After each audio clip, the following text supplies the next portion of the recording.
All right, hello everyone, and peace of Christ to all of you.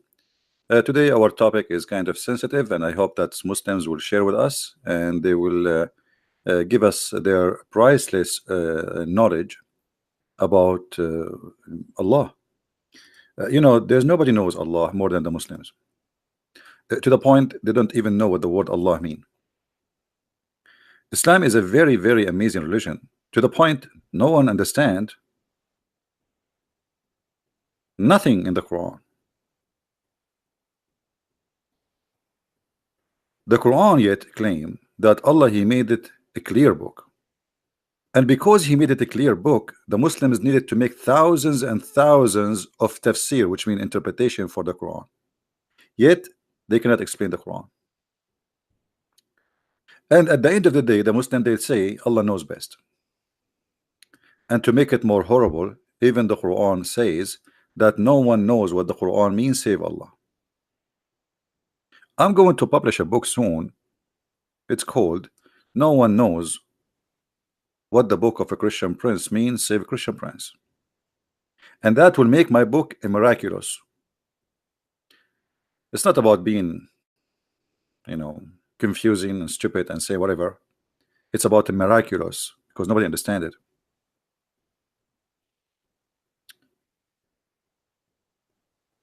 My Skype is open for any Muslim is willing to call us live on air. Please feel free. If you go on YouTube, you will find thousands and thousands of videos about where is Allah. The Muslims, they are trying to tell us, they are trying to figure out where is Allah. How even He exists? And then if you go try to to examine what they say to us in their websites, which is I find it kind of hilarious. As an example here, where is Allah? Okay, where is Allah? Here we go. Where is Allah? Who is Allah? If you read how the Muslim they give us the definition of Allah, you will die laughing. Allah is the proper name applied to true God. That's who's Allah. So all what you know about your God, that his name is Allah. Okay, what Allah mean? They don't know.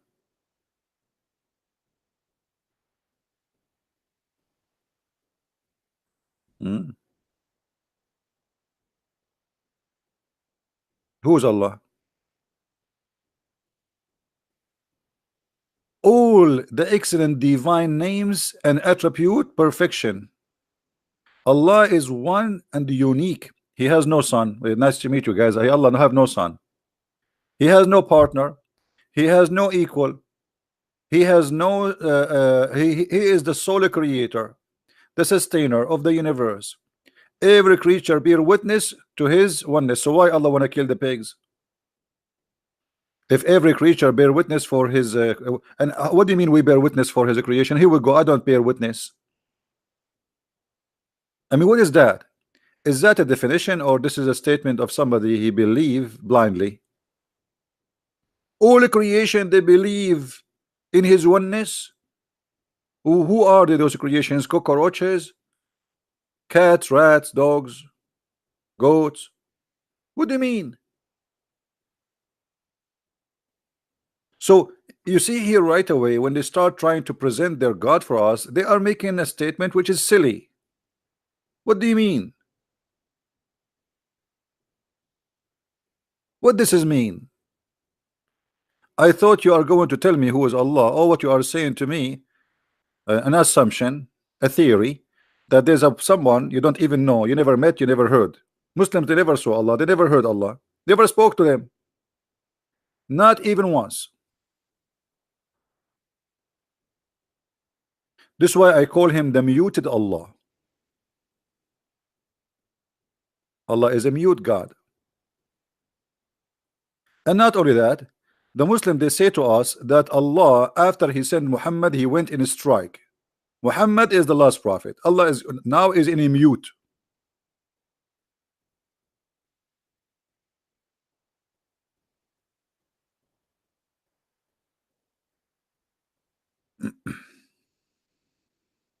And then if we go down, you will see Every creature bear witness to his oneness, divinity, and rububiyyah. Like, you know, supposedly the Muslims, they are making for us like an article, and their article is in English, and then they say rububiyyah. Like, supposedly you know what rububiyyah mean. I mean, like rububiyyah. Okay, what rububiyyah? And then here, I info of Rabb, and the unique of his attribute names. What the unique about them? He get angry, I get angry. Allah, he cheat, I can cheat too. Allah, he lie, I can lie too. Allah is a deceiver, I can deceive too. Shaitan is a deceiver too. What is unique about the attribute of Allah? What is unique about his attribute? And then they quote for us a verse from the Old Testament, copying it and put it in the Quran, and they say there is none like unto him. But if this is the case, if this is the proof, who is he? Well, here we go. The God of the Christian, they say the same. And not only that, none like me too. Do you know, according to science, that there's none like me? Does that mean I'm God?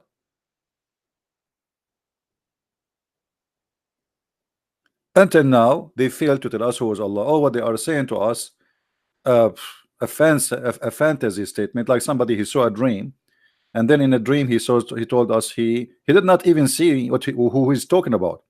Like the Muslim did not even see the one they are talking about. Did Muhammad see Allah? No. Did he spoke to Allah? No. So what Muhammad knows about Allah? What Muhammad knows about Allah, that there is a guy, he came to him and he squeezed him, and he told him, read in the name of your Lord. That's it. How we know that the one who squeezed Muhammad is not the devil? And since when, in order to make you a prophet, I need to squeeze you? What is the purpose of the squeezing? Muslims, they take things without checking it out. An angel of God, yet he is squeezing his prophet. Why?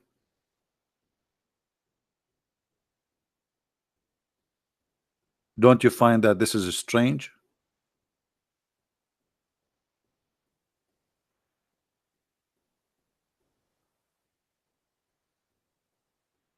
The first time the angel he came to Muhammad, he hold him so tight and he squeezed him 3 times.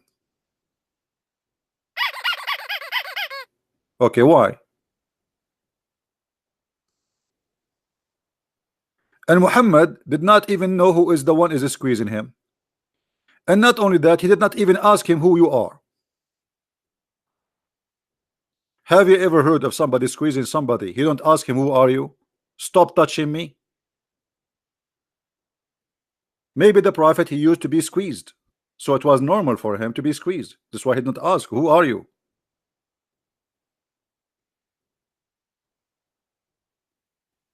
Maybe the angel, he thought Muhammad is a lemonade.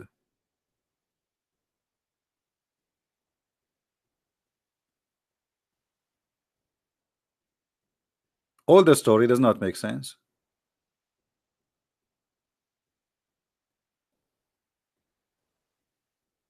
If there is any Muslim want to tell us what is that is about, please let me know.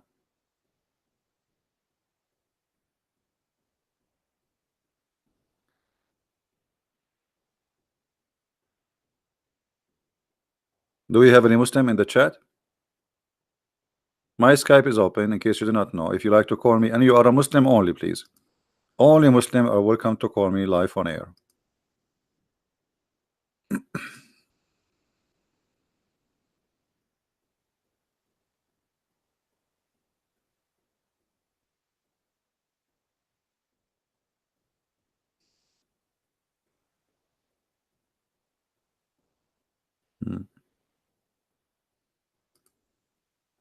Anyone? Now let us go to something else. In the same article, they say to us, there is no one share his dominion. So what do you mean no one share his dominion? Isn't Muhammad, he says that his name written in the chair of Allah? Is that the dominion of Allah? The chair of Allah is not even free from the name of Muhammad. When a Muslim convert to Islam, what he have to admit? He have to say Shahada. What the Shahada? Is it saying that God is Allah? No. You have to say Allah and Muhammad. So Muhammad and Allah, they share dominion. Not only they share dominion of the share and the authority, they share the dominion of knowledge. If you go and search in the hadith,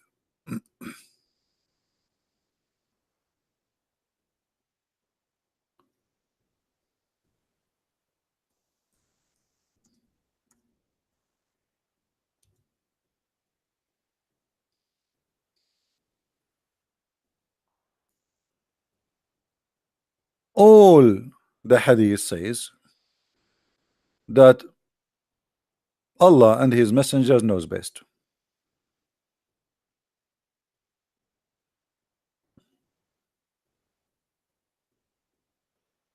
Is the dominion of knowledge shared by Muhammad, which mean Allah and Muhammad, they have the knowledge? What do you mean when the Muslims and Muhammad agree with them that Allah and his messengers knows best? What does that mean?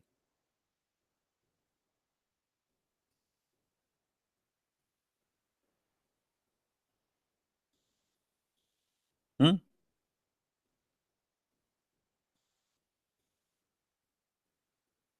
How Muhammad, he is sharing the knowledge of Allah? And you notice how they associate the name of their God with the name of the man who his name is Muhammad, claiming that Muhammad have the knowledge of Allah and Allah share the knowledge of his own with Muhammad.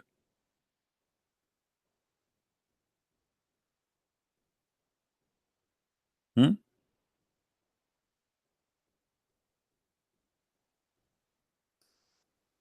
Allah and his apostle knows best. You see, if I say that me and Elohim knows best, that means I am claiming that the God of the Christians and me knows best.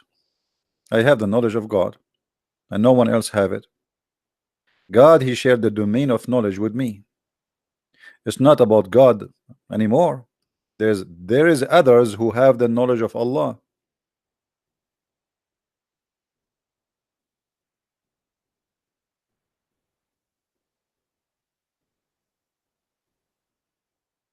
Do we have any Muslim want to say anything?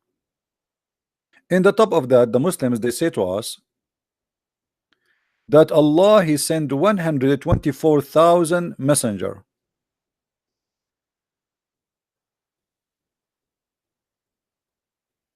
How many? Don't you think the number is small?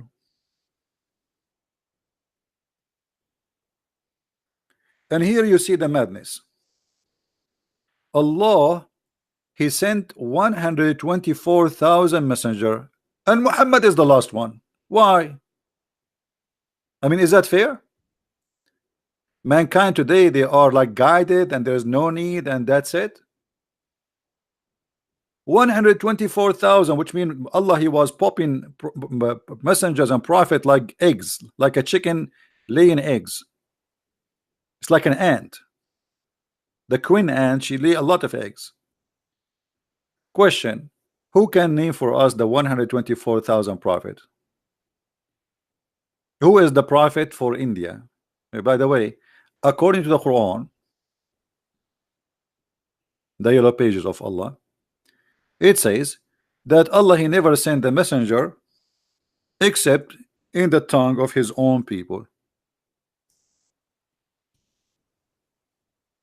وَمَا أَرْسَلْنَا مِنْ رَسُولٍ إِلَّا بِلِسَانِ قَوْمِهِ. What does that mean? Chapter 14, verse number 4. And we never send a messenger save with the language of his folk. So he have to be from them, speaking their language. Not only he speak the language, he have to be from them. But this verse destroyed the whole religion of Islam.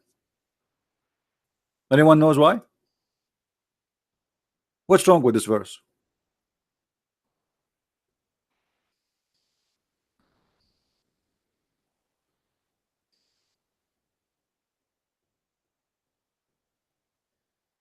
What do you think, guys?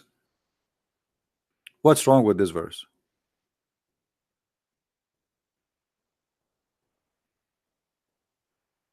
How old is Earth? That explains the huge number of prophet. My friend, your God Allah, He created the Earth, and then the Earth is supposedly the history of man since the time of Adam, and the time of Adam is not long, really far. So where is the prophets? I'm asking very simple questions. India alone have hundreds of languages, hundreds, I think maybe 400 languages.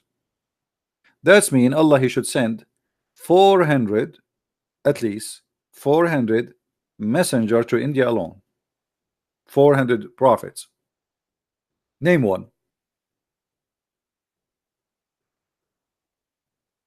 Can you name one for us?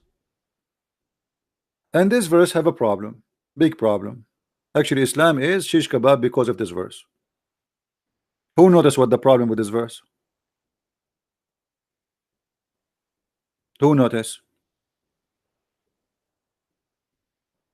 This verse is a disaster. This verse is a disaster, proving that the one who wrote the Quran is an idiot.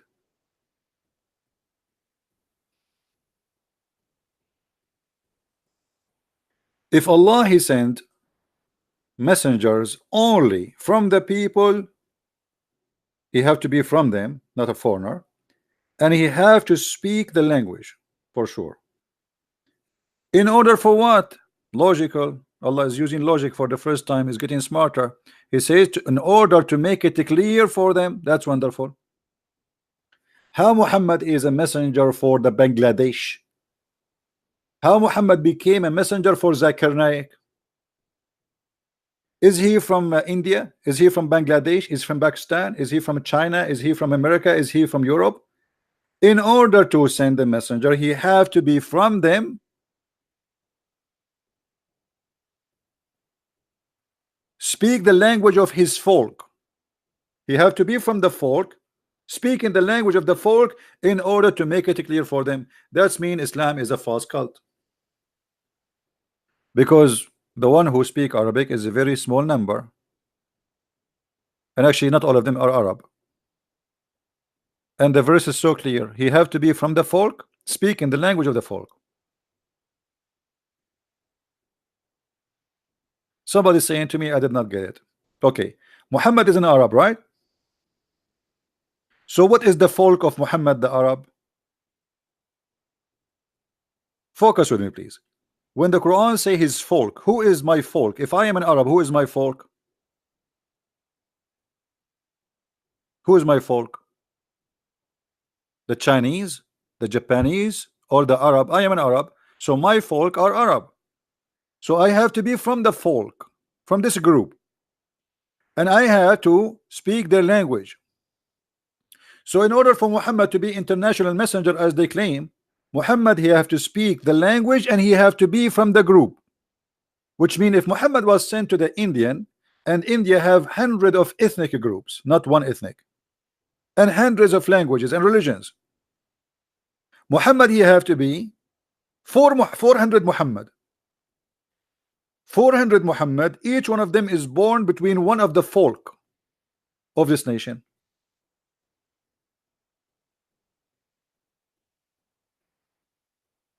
Are you getting my point? And the Quran is so clear. Why?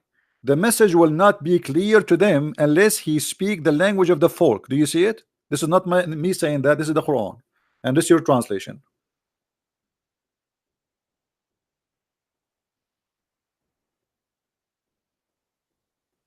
So Muhammad is a false prophet because Muhammad is not from the folk and he don't speak their languages. So Quran getting Muhammad busted, showing the contradiction. And look, the Quran make it clear, we never sent. Do you see the word we never?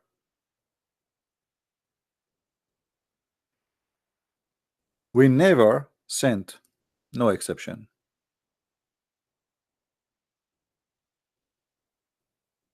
We never sent a messenger save he speak the language of his folk.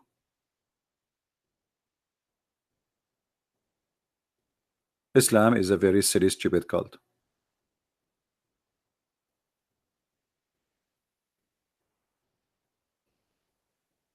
Blugly, we don't want to change the topic. Let's focus on this topic in front of us. So here you notice that the 124,000 messenger, they have to be, each one of them at least, speaking the language of his people. But if we go in the Quran, we will find that the most of the messengers are to the Jews. Allah did not send. Did Allah send a Muslim messenger for the American Indian, who there are many tribes and many languages? Did He send to the Chinese, who there are many nations and many languages? Did He send to the Russian? To what is that is about? And when the Quran says, in order to make the message clear for them, that's mean Allah will not send the message unless it is in your language, so you will understand it. Is the Arabic a clear message to Zakir Naik? Shabir Ali, Zakir Naik, Ahmed Didat, all of them, they share one thing: none of them speak Arabic. I made a video about Didat, the funny Didat, who is making himself a scholar, but yet he do not know how to read Arabic. You believe it?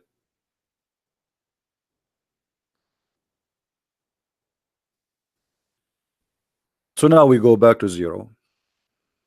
There's no way that the God, if this is a God who is saying this verse, he is the God of Muhammad, because the God of Muhammad made it clear: I will never send a message to you unless it is in your language with the prophet from your people, in order to make it clear for you.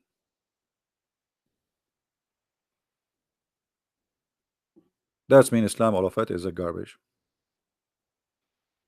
The whole idea, here we go. I remember the Quran says, if the Quran is not from Allah, you will find in it a lot of contradiction. CP, you cannot even speak a classic Arabic. What do you mean I cannot speak classic Arabic? First of all, there's nothing called the classic Arabic. But if you mean the Qurayshi Arabic, I speak it fluently. What does that mean? وما أرسلنا من رسول إلا بلسان قومه ليبين لهم فيفصل الله. What, don't speak even classic Arabic? Arabic is not really a language by itself. Arabic is many languages. It's a collection of languages. But because of Islam, the official language became the language of Muhammad, which is Quraysh. But there's nothing is called really Arabic. Most of the Quran we see in front of us is nothing but other languages.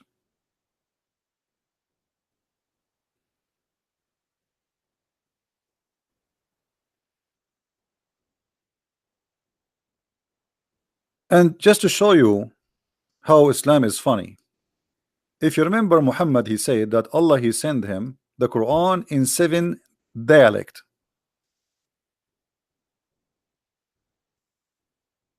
Why seven dialect?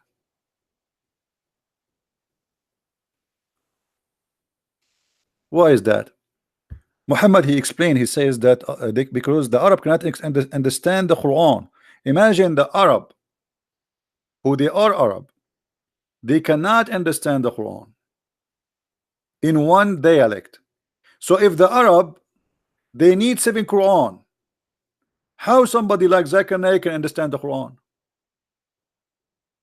The Arab, they needed 7 Quran, 7, not 1. Muhammad, he claimed that Allah, he sent him 7 Quran. Read carefully with me. This is Muhammad is talking. Jibril, he came to Muhammad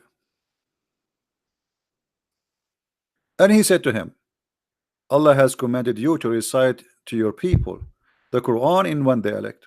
Okay, so Allah what? Said to him, read the Quran in one dialect. Look what Muhammad said. Muhammad don't like that. He said, I ask Allah. What's wrong with this page? Keep moving, dancing. Somebody playing music? I ask from Allah burden and forgiveness. My people are not capable of doing it. Okay, hold on. The people of Muhammad, one tribe, it's one tribe. The Quraysh is a small tiny village. It's a small tiny, actually we cannot even call it village. A small tiny village who speak one language, and they are one tribe, and they speak the same tongue, and they are not capable of doing it. Okay, so what the solution? He want more Quran in different dialect. Then he came for the second time. He who? Jibril, the one who squeezed people, you know. If you ever see somebody squeezing you, like this is you became a prophet. So Jibril came for the second time and he said to him, Allah has commanded you to recite the Quran to your people in two dialect. What? So now we have two Quran, but that will not work. Upon this, the Holy Prophet said, hey, hello. What are you talking about? I seek pardon and forgiveness from Allah. My people would not be able to do so. Okay, so now we have two Quran. Still, the Muslims cannot understand the Quran and they cannot even like read it. It's not enough. Two Quran.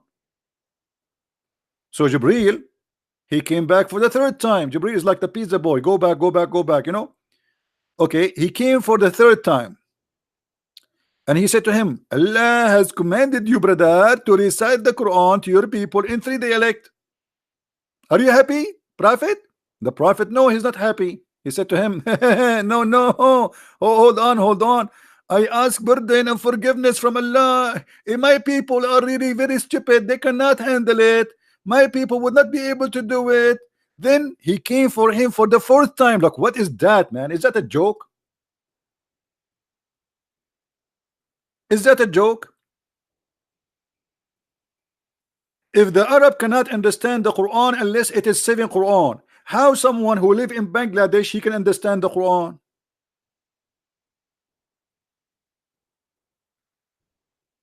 And where are the 7 Quran?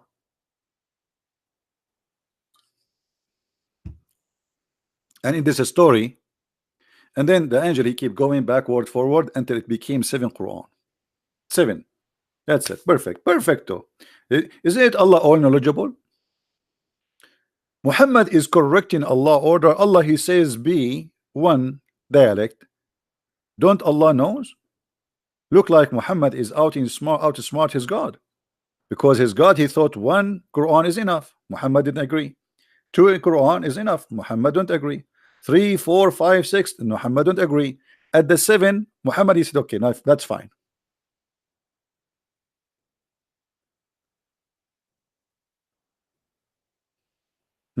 Look what Fadi he says to me. You know, Fadi, I feel sorry for him. But look like Fadi is a very like he's a nice guy, but he don't want to use his brain. I think his brain is in vacation. Look, he said, well, if the Arab, they knew Muhammad is a liar. So how they believe in him? By the sword. By the sword. Don't you know that Muhammad he left Mecca and nobody believe in him? I know you're telling me Muhammad he joined as-Sa'alik, the outlaw, the criminals who they are kicked out from their tribes. Muhammad he became their leader. Otherwise,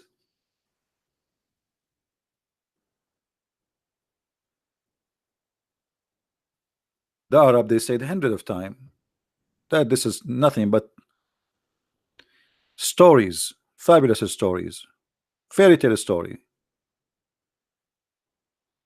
and you are acting as if you don't know.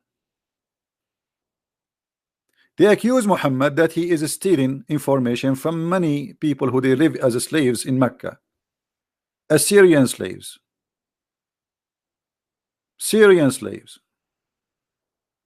who speak Hebrew and speak Aramaic. And Muhammad he answered them in the Quran, saying to them, and we know well that they say only man teach him. They knew he is because he go and listen to those guys, and falsely, you know, because this is a clear Arabic. You know what a clear Arabic? We just show you where it says in the hadith that the Arab cannot understand it. How it's a clear Arabic yet he needs 7 Quran. I mean, do you see how clear it is? It's a clear Arabic, but yet he needs 7 Quran. But what is behind the 7 Quran for reality? Muhammad he cannot repeat the same verse twice. So in order to cover his lies, he says, oh yes, actually there's a video made by a guy, his name Samshi. I don't know if you know him. Shamshi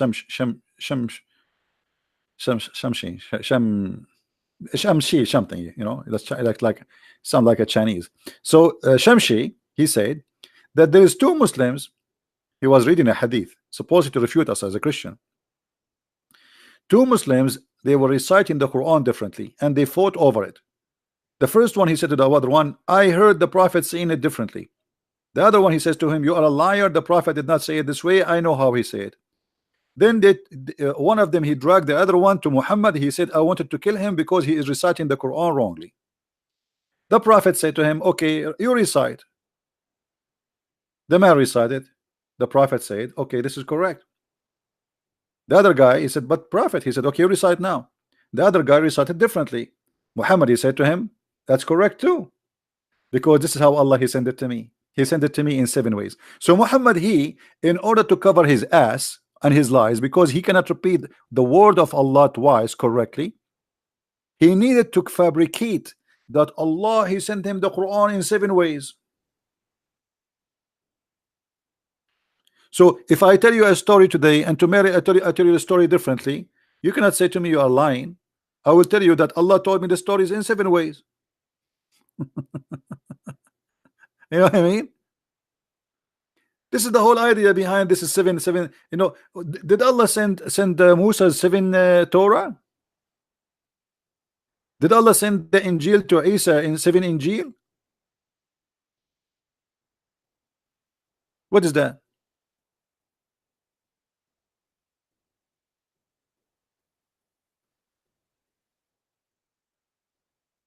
And what he mean? My people are not able to do so. So how somebody who live in Pakistan now, he is reading translation is Yusuf Ali and it's enough for him? The Arab who speak Arabic, they are not able to do so.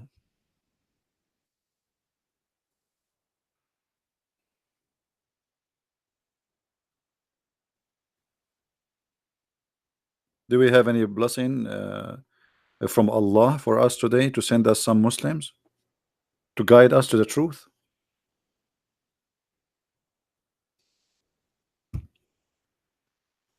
I want a Muslim to guide me so I can get the versions.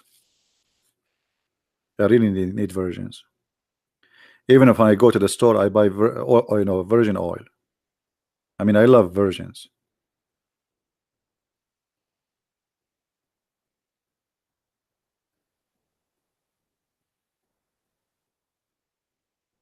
Where is the Muslims? So all this religion, it does not mean any, it does not make any sense. It's silly. In the top of that, the Muslim, they made thousands of articles about scientific miracles in the Quran. Amazing discovery in the Quran, when the Quran is the most stupid book.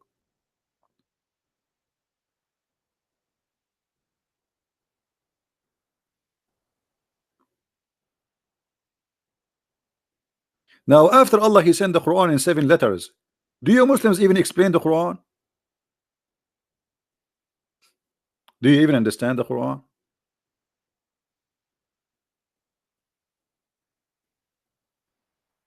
Okay, what do you mean reference? We are showing you the reference. Reference for what? The one in the screen? Anytime you see something in the screen, you can freeze it and you can type the exact word in the screen and you will find it in Google. Prophet Google is very helpful. Like even if I don't show you the reference, the numbers as an example here, it might be even better for you if you type like a sentence, full sentence as exactly as it is in Google, and you will find the reference.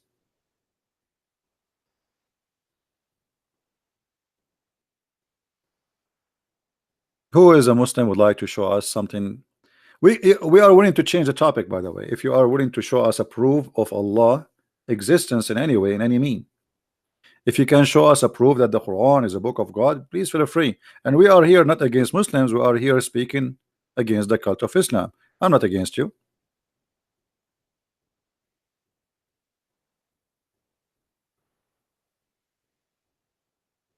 Yeah, we spoke about that, ABC, about the death of Muhammad. You can watch my previous video. If you go back in my channel, it says who killed the prophet. You can watch it. Do we have any Muslim would like to call us?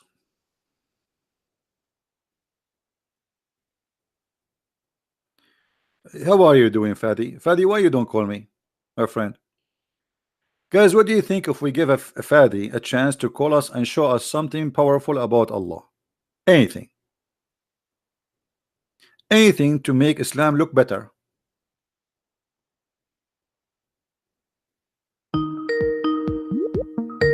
We have a Muslim who get upset always when somebody leave Islam in my channel. Look better. Hello? Hey, how are you, Muslim? Assalamu alaikum. Are you allowed to say assalamu alaikum to me? Be honest with me. I'm Sam, man. I'm Sam. Why not? But I No. If you are eating carrot like a rabbit, I will hang up on you. Either you speak to me in respect, or I will hang up on you. Are you a rabbit now? Oh, 1 second. 1 second.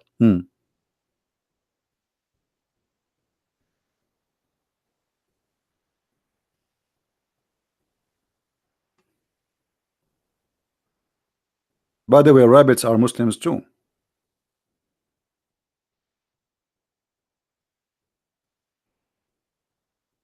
One second. Almost done. Okay, call me back. Call me Brother. back. Call me back.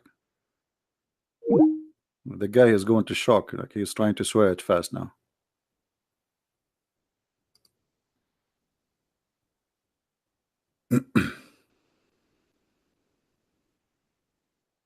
This guy, each time somebody leave Islam, he called me right away. He says, this guy is a liar. He's not Muslim. He cried badly. I feel sorry for him. And just wait, he himself will leave Islam sooner or later. If you are a Muslim and you have a knowledge in any way, and you think you can give us something solid, good about Islam, please feel free. We like to hear you. Matt, are you a Muslim? Matt Chow? If you are a Muslim, you can call me, no problem. You do not need to ask me. If you are a Muslim, call me.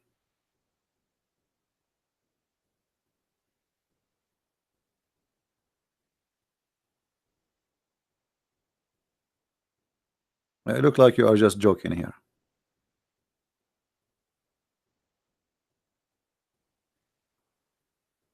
Do we have any Muslim would like to call us?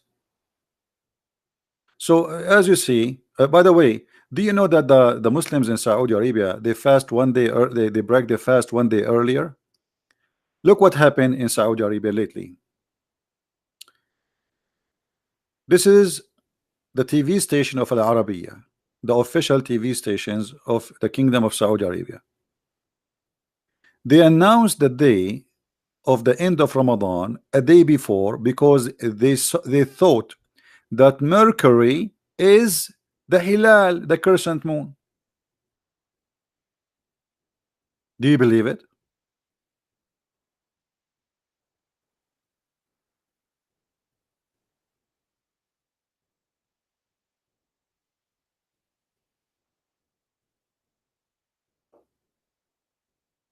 They bought telescope from the American. Look, they are waiting for the Hilal, the crescent moon. And then at the end of the day, they thought that Mercury is the crescent moon. And now all the Muslims in Saudi Arabia, they broke their fast a day before the end of Ramadan.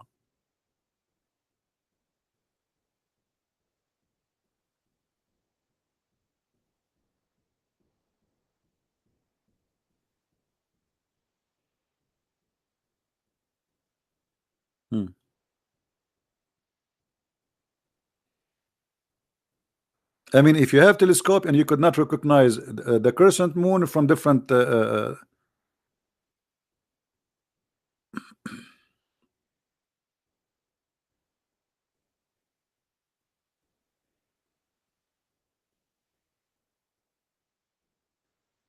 right, Shikika, I'm glad that you are using the knowledge with your mother-in-law, and I hope soon she will leave this cult.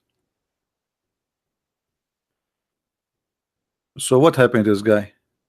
Is he going to call us?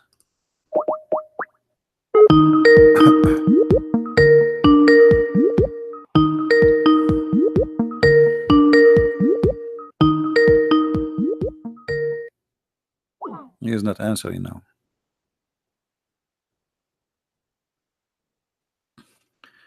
Anyway, Islam is very easy to prove to be a stupid cult, and you do not need to be a genius to prove it. And here we go, we are here to challenge. You see, Those who claim they have knowledge in Islam, do they dare to have an open line like us and take calls? I will call you. Like this guy, his name Nu'man Khan. Nu'man Khan, he received text messages from girls, but not from me. Can I text you? Can I call you? What about Zakir Naik?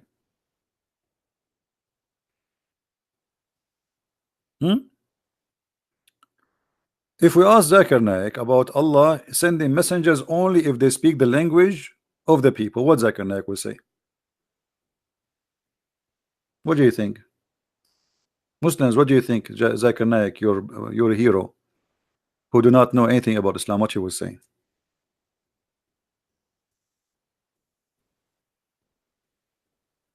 He will come with a fabrication. Let us call him.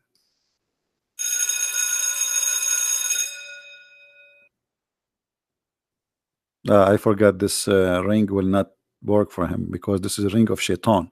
The Prophet said so. Hello? Brother Zakir Naik, Assalamu alaikum, brother. I have a question for you. I told you your name is the Christian Prince and don't say your name. I can't get you butted easy. Just take it easy. I did not change my name and did not change my voice. I'm talking to you, brother. What is the purpose of a chapter 14 verse number 4 where it says Allah never send a messenger unless he is from the people speaking the language of the people? So how the Prophet Muhammad can be a prophet for people in India or Bangladesh or Pakistan? First of all, the Prophet, he is welcome to be our prophet and we like it. The same all what we say, I am sexy and I know it. Secondly, it's not your business.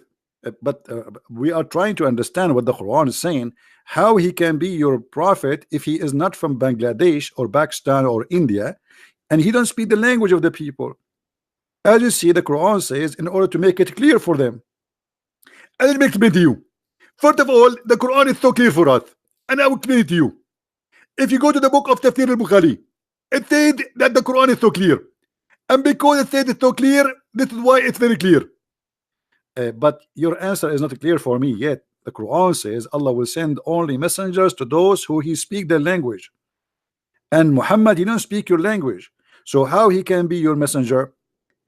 At the old day, the Prophet Adam, he came to India and he used at that time speak Arabic, and this is why the Prophet, he was the prophet for India too, because we are originally we are Arab.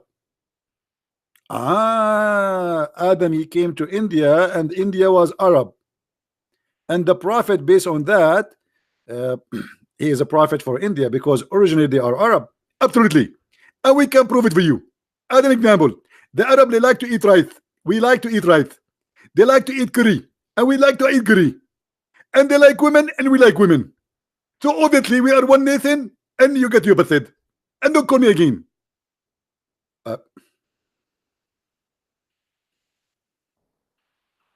The proof that we are all Arab, that's they eat curry and we eat curry. They like women and we like women. Okay, I got a point. I like curry too. I mean, he put me in the corner.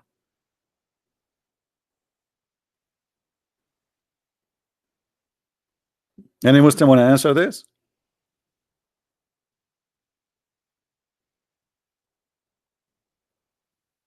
How Muhammad can be a prophet to India, Somalia?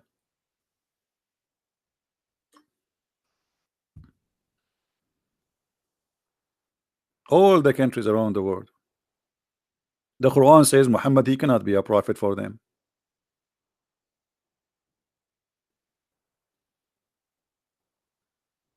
And by the way, here there's another mistake. Does the Quran says Allah will send it to his folk? But isn't it the Quran say that Allah he sent sent Moses and Aaron to Pharaoh?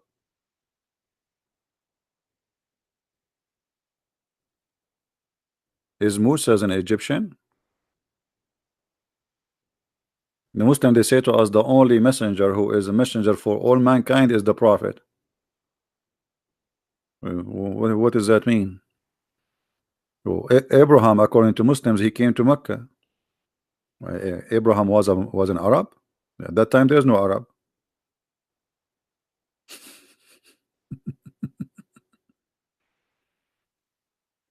Who is a Muslim would like to call us? Does Hilal mean the crescent moon? Yes.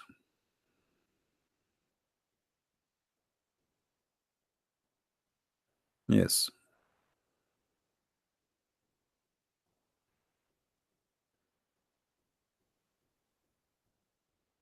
And Hilal actually is coming from the same as we explained before, where Hil al. Hil al. Al is a word meaning God, the same as Baal.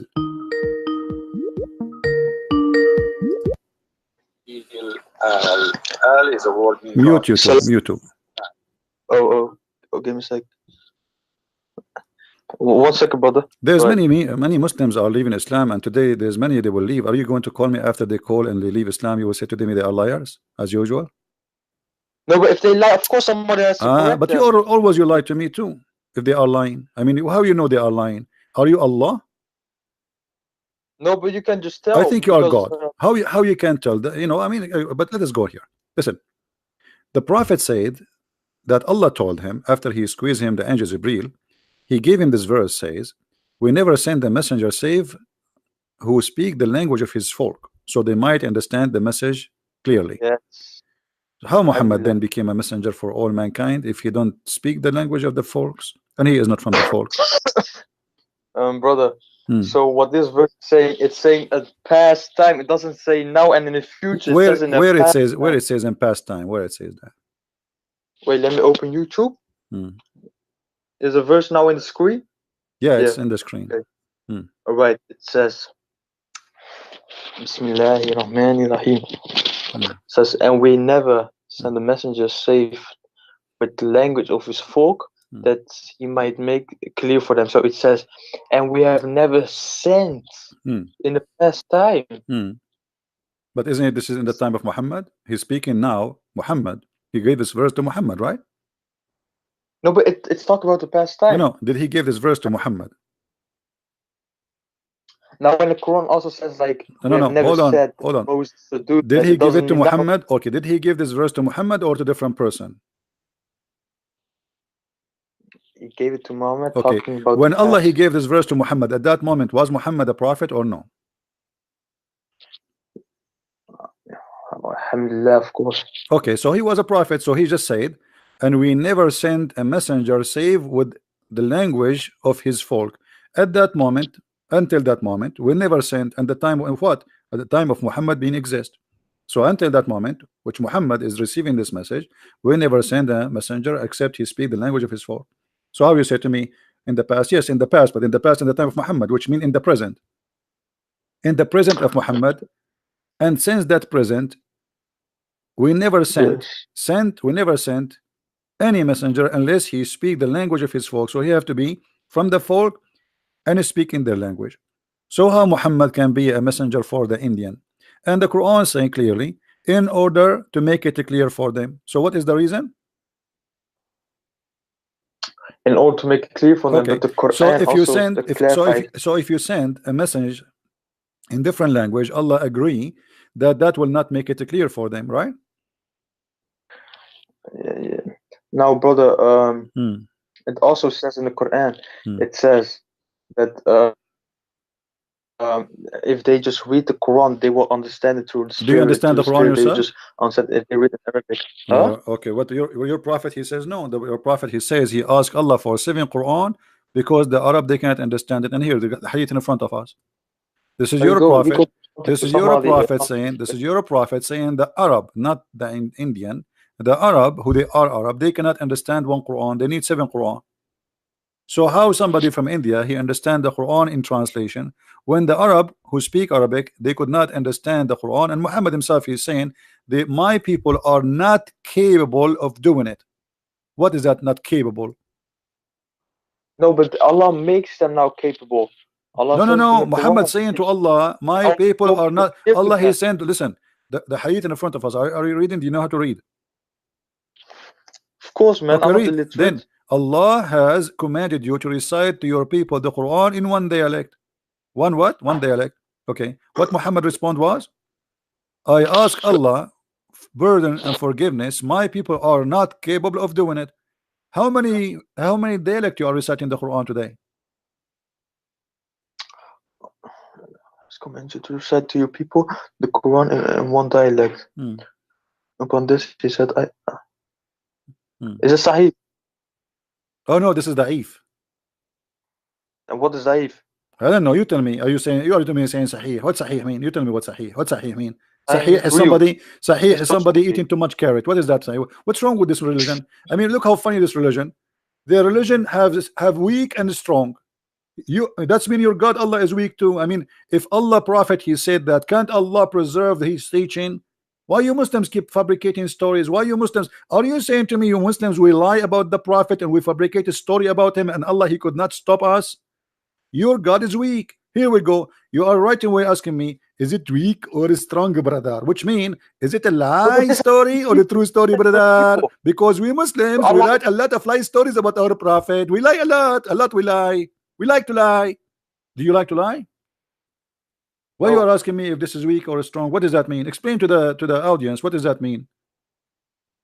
So in the hadiths, yeah, the hadiths are comparable to the New Testament because the New Testament and the Mhm. hadiths are actually almost the same, but the hadiths are stronger than the New That's Testament false because because Old Testament and New the Testament is the same, and we know if they hold on, trustworthy or hold not, on, not hold in the New on, hold, Testament. hold on, hold on, hold on. We don't We have don't something. always Hold do on, Mark don't 8, stop being silly. Have you ever seen a Christian saying that something in the New Testament is weak and strong? We don't believe in that. That's why it's not clear. So They I'm asking you why you are saying to me da'if? Why you if they Muslims? would, Why you everything would be okay? weak. So if this is not so you are saying to me that the stories which is mentioned by Muhammad is not protected by Allah. Is that correct? Allah said in the Quran, yeah, He said, "We have brought you the Quran." Is it now not clear? So why And you the are word so why is this story is hadith. written there? If the Quran is clear in one dialect, why you have the Quran in 7 dialect? It's This clear. is people. It says to specific people. It doesn't say to Doesn't the Indians, matter to if the your England. Quran is clear in one dialect. Why we need 7 Quran? You said to me it's clear. Oh, no, what do you mean by seven Quran? There are not seven Quran. There's There's 7 even Quran. more. There's Quran Warish. There's Quran Hafiz. There's many Quran. You have no idea. Are you sure you're a Muslim? I think you're a liar too. I think you're not a Muslim. I think you're a Sabian. Well, what's a Sabian? Sabian is like your prophet. Right? Your prophet is a Sabian. I'm a true Sunni Muslim. But your Alhamdulillah. prophet is not a true Sunni Muslim. Your prophet is a Sabian. What is a Sabian? The Sabian is the word Sabian is those who do coloring. They color you. You know, like they put you in the water and they color you. Ink in ink. No, by water. How am I gonna get caught if I go into water, man? So are you saying to me this is stupid? Well, first of all, yeah. If you look at this, it actually says this. It says, I was watching the video while I was eating. Don't change the Real topic. quick. Don't change the topic. Are you saying to me this is stupid? To color somebody by water. It depends. It depends because in the Bible it Here we says go. that You say here we go. Now it's depend. Moses was So leprous. what It what said what that what Moses, what what the color was what changed. depend what depend? Either you say yes or you say No. what does that mean? No. Well, even if in your Bible it says that God gave Moses another color when he put his hands in his bosom. I'm asking you in your Quran. In his bosom. Yeah, I love for your Listen, Bible, listen. man. It's just the Bible, I'm brother. laughing at your stupidity. I'm asking you. Is it correct? Is it you are asking me what is the Sabian, right? Yeah. Okay. Do the baptism of the Sabian. So Sabian, I don't know. You tell me. Read carefully with me. Chapter 2, verse number 138. Is it Quran? Yeah, this is Quran, but this is weak Quran. No, Quran strong, brother. Hmm. What does that mean? You said to me the Quran is clear. Yes. What is the color of Allah? From Allah. It doesn't say of Allah. It's just from. We take our color from Allah. Okay, explain to me what does that mean? And We the best take who our do color coloring is from Allah. Allah. What does that mean? Who is better than? Allah at What? coloring. What is the coloring? Whoa. What is the coloring Allah he do? No, he just colors you. He give you a color, right? What color? What is that color? Explain to me. You- Okay, no problem. I'm trying to understand. Allah he color you. He color. No, Allah don't color us. What do you mean? What you mean a color? Who You gave tell us? me. He You gave say us. you said He the gave Quran us. is so clear. Okay, explain to me Allah how he color us. What does that mean? So it just means anything. Like Allah made the earth. Allah made the seas. This is not the Allah made question. the most It things. says Allah Allah made he gave you color. color. It says Allah he gave you color. Okay, the color is from Allah. What coloring is mean? Well, are you an atheist now that you're gonna say the color came out of nowhere and not Oh, from God? what this have to do? You said to me the Quran is clear. Allah is coloring. What coloring what? And what color he is using? We take our color, so it means So of okay, the before Allah people. he gave us our color. What our color was? Because when you say coloring, that's mean you used to have different color. Coloring obviously is not the original. Like you steal my bicycle and then you color it. So this is not the original because you used to have different color. Allah is coloring you now. So what is the color Allah he cover and what is the new color? Well, I don't see where you see that this is not the original color it's talking about. It says coloring. No, it doesn't say. It's not color. We take Okay, our color okay. from Allah Allah. he gave you a color. Before you have the color, what do you have? No, but this and who is better than Allah at coloring? That's something different. That's Okay, like say, don't can you I say, think don't can you I give think an example? don't you think this is stupid? What do you mean? What is the best? Explain to me. What is the best than Allah in coloring? What does that mean? You said to me the Quran is clear. Allah is comparing himself to a printer. I have a printer who do coloring. Allah is better than the printer in coloring. In which way? Which how? Well, we say that Allah deserves every title that He's the best This of. is not the So He's question. the best This is not of. the question. Don't change the topic. Deserve every title like what? A fool? What title? I'm asking you. What Allah is saying here? He is the best of coloring. He's comparing himself to who? Because when you say he is the best of caring, that means he is comparing himself to others. Who are the others? Anyone, a living creature, something Okay, so that Allah is comparing is. himself to creatures. I thought you cannot compare Allah to his creatures. Wait, are you saying that God in the Bible it doesn't say that God is the most high? He is the It doesn't most. say that God is the best. So So God when is the God best Allah of. he says this is how the people they speak about their God. He is the most high, but a God is not the most high. He is what the word high is a phrase of a statement. It's not about how high he is. There's no high because simply the sky around us, what is up today is down tomorrow. The earth is going around itself. So stop being a fool. Don't mix things up. Allah is the best of caring. Best of caring to who? Compared to who? All right. Do you think God is the This is an strongest? action. This is an action. The action. Allah is comparing the action of carrying to who and what coloring they do. He just gives a color, man. What Like if color? you're Okay, what black, is the color? Give you me the have a color. black What color. is it? Okay, what is the color you are talking about? His skin color, of course. Oh, so Allah he made us black. Allah he made us white. But he is saying he is better coloring than others. That means there's others who make you black and white and Asian too. Is others? I see what you mean, but that's not the case, brother. So let's Ah. say, So I got a table, right? I got a so table, are you right? saying to me that Allah here is lying when he say he is better in coloring, but he is not really better because there's no other ones doing coloring except him? So it says at coloring in general. It doesn't say like color skin. Doesn't matter as long but coloring in general. That means there's other people who do coloring in general too. So Allah is the best All right. in coloring. I got a good example, brother. If you let me say this example, and then you say whatever, right? Please. All right, I beg you. Okay, I please. beg you. All right. All right. So let's say Leonardo, you know Messi, right? Who? You guys in America, I know. You guys know soccer, right? Football. No, I don't play football. But you know football. The only game I play is Allah. But I'm just being honest with you. I play volleyball every day with Allah. I mean, he is sometimes up, he is sometimes down. It depends. So let us make him up now. How? Explain to me how Allah is the best of caring. This is my football. All right.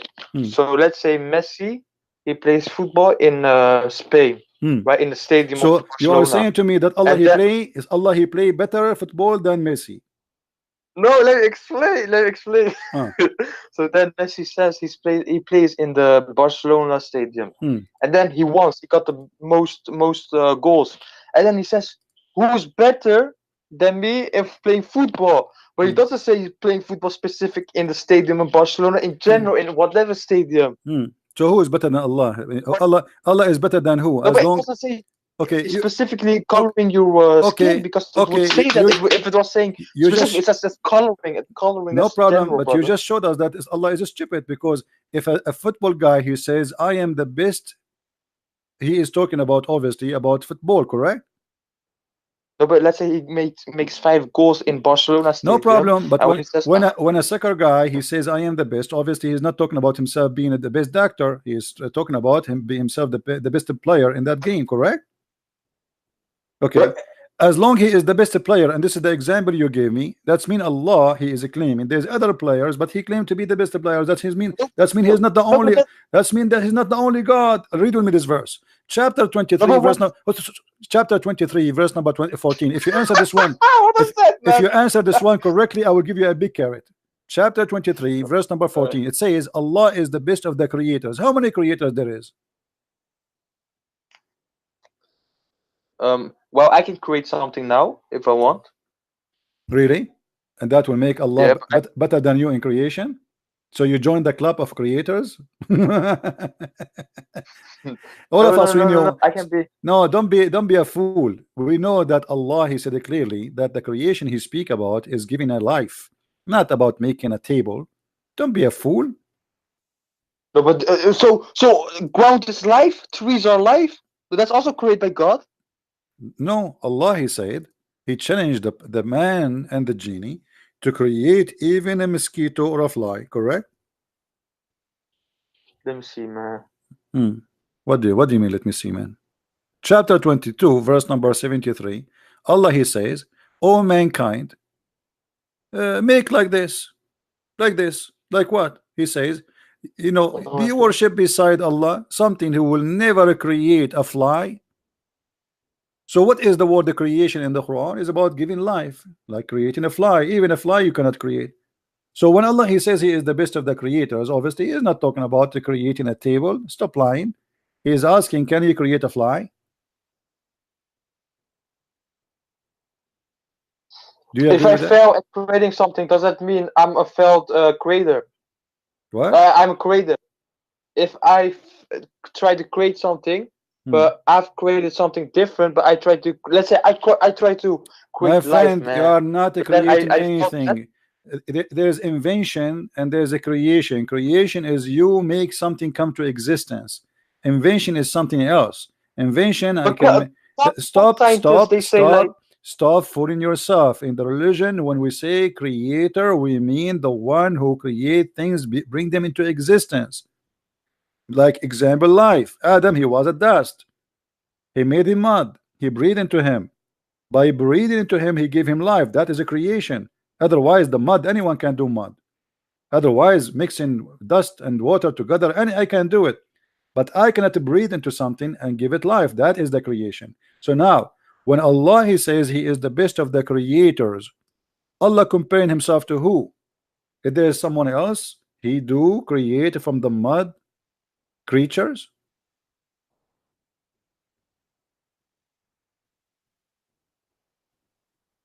uh,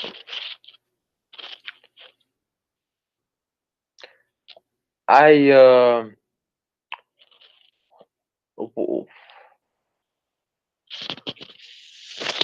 Do you want to call a friend?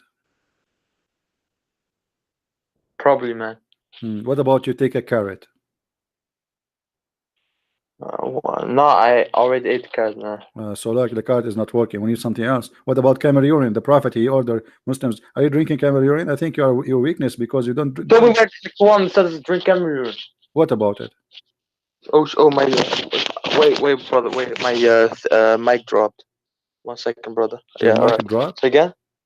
No, my mic dropped for my Okay. ear. So now what we would do with Allah is the best of the creators. Do you think he is lying? He is exaggerating. He is saying he is the best of the creators, but there's no other creators. He's a liar. Well, I think this is subjective, man. You know why? You keep doing it this way. I think it's subjective. You know why? because somebody might read this here means in general, but somebody else might read this that is like creation. Let me Well, ask it you. doesn't, since it doesn't specifically say Okay. um Okay, hold on. For you know what? life. Hold on. You see how clear the Quran for you? Obviously, it's clear. And you, I mean, the Quran is so clear. Here it says, "And we have created above you seven baths." What does that mean? The Quran is clear, right? There's 7 ways Well, above above you. There's 7 ways. What is that? yes, What is that? and with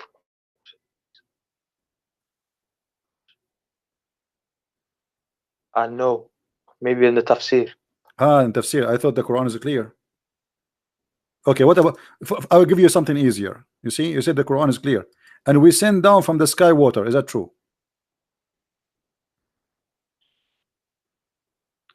Brother, when you accept that the Quran is the Don't change truth, topic. yeah, Is it you will true? accept Is it everything true what is that in it. is it true that the water is coming from the sky?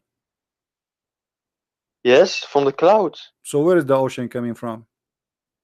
I thought the cloud is coming from the ocean. Water in measurement, and we give. Which one is created first, the cloud or the ocean? No, the cloud. Look. Even before there was any water, there were no I'm clouds asking because the you. So which clouds one? Okay, exist no only problem. because of I'm water. asking you. Make it simple for me. You know, I'm not smart like you. I don't eat carrot too Uh, much. Which one is created first, the cloud or the ocean? uh, Hmm? 1 second, brother. Hmm.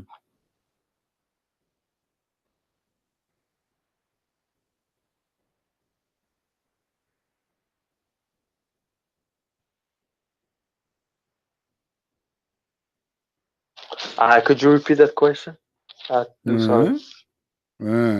What do you mean repeat the question? I just said the question to you 3 times already. Okay, I will squeeze you this time with the question because Muhammad he was squeezed when he became a prophet. So I will squeeze you 3 times and give you the question. Now the question is, which one Allah created first, the cloud or the ocean? Does it say somewhere? Well, it Well, says I'm not here, clear. and we send down from the sky water in a measure. Yes. Okay, Yes. okay. So which one Allah he have created first? Water From where it's coming? from skies, not clouds. It doesn't say Okay. clouds. The skies. From the sky. Okay, no problem, guys. From the sky. So it's not from the ocean, it's from the sky. But And, is and even the atheists, they believe that water came from a meteorite from the sky. mean from meteor? Yes. So there's a And meteor some was full of some theory. water. Okay, hold on. The atheists they believe that there's a meteor full of water and dump in the earth, and he's like a balloon full of water and explode. That's amazing. Let us see what And you also salt, hold and on, also hold salt and hold on, iron, I think. hold on. Yes. What do you say about this? You said to me that the sky is coming from the sky, right? Huh? You said to me it is coming from the sky, correct? So what this hadith is saying now here? That Allah, What? before he created anything, even before he created the earth and the heaven, his throne was upon the water. Huh?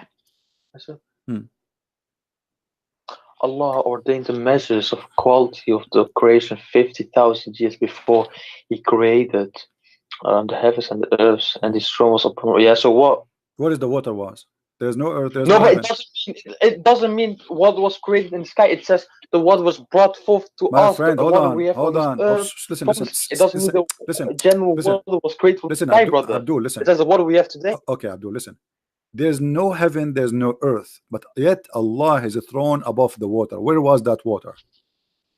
There's no earth, Somewhere. there's no sky, there's no earth. It says clearly, before he created the heaven and the earth, as his throne was upon the water. So there was no heaven, there was no earth, but yet he was in the top of the water. Where was that water?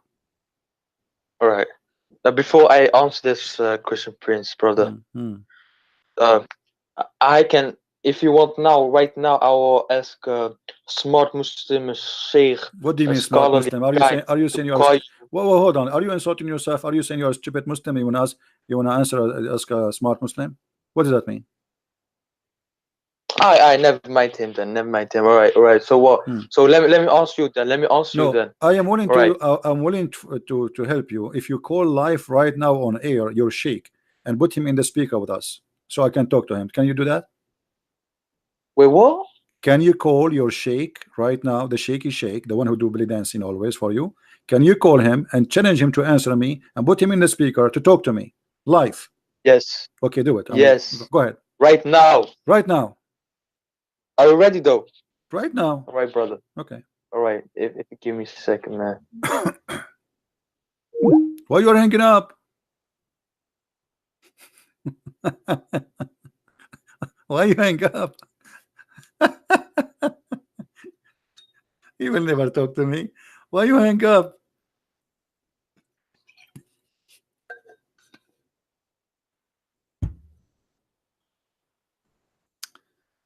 Okay.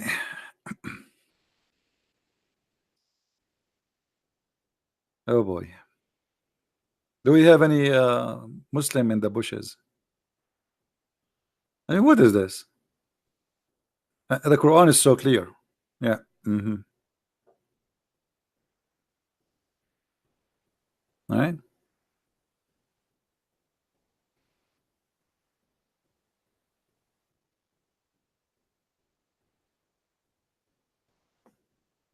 One of the funny thing about the Quran that Allah in the Quran keeps saying, "Did you see?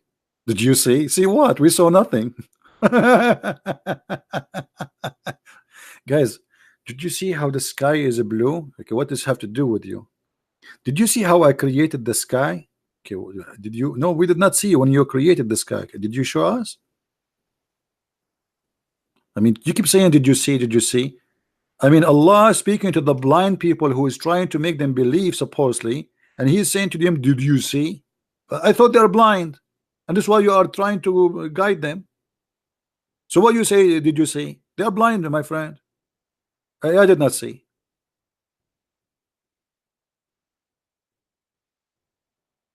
Any Muslim did see? They are the only nation who witnessed for something they did not so. Let us take Shahada. Shahada means witnessing.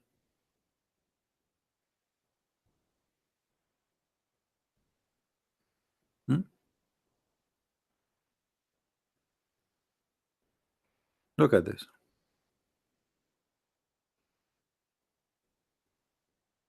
All of this is speaking about, didn't you see?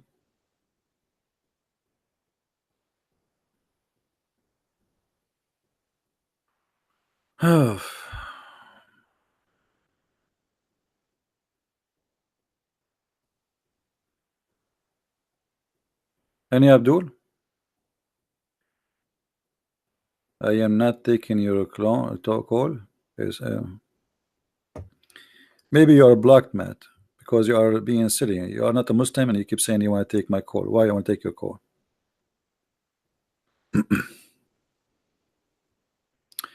Any Muslim? Now this guy is trying to convince his sheikh to call me and to speak to me. He will never talk to me. He will risk his career. No way.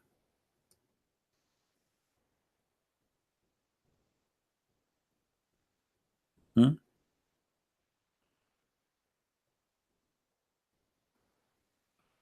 One of the funny things, the Quran says that Allah He have the knowledge of the unseen.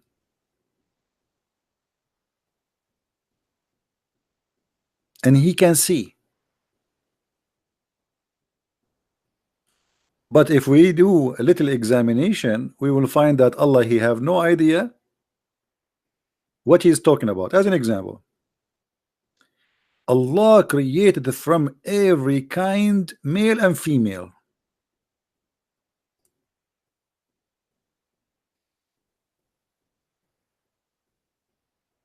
Allah is the Lord of the series because He's a Sabian. That's what the Sabian believe. Ashara, Ashara. This is why actually one of the names of Muhammad, they call him the father of Ashara, because he worship this planet. And this is an old religion, exists in Arabian Peninsula, and they used to worship it.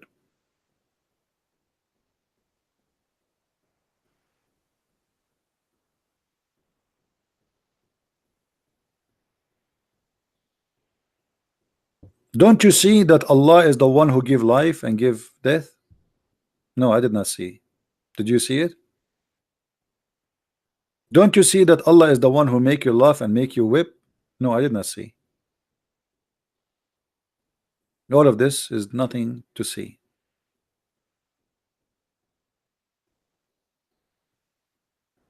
And here you find another stupid statement in the Quran, that Allah, he claimed that nobody should pay for the sin of somebody else. But in different locations, Muhammad, he make it clear that the Christians, they will pay, and the Christians and the Jews specifically, they will pay for the sin of the Muslims.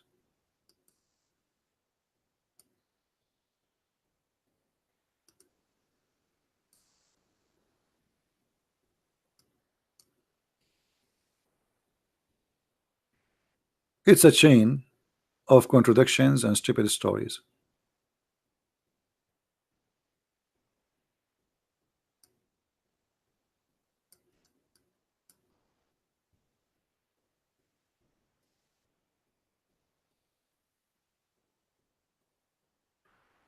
Let us see.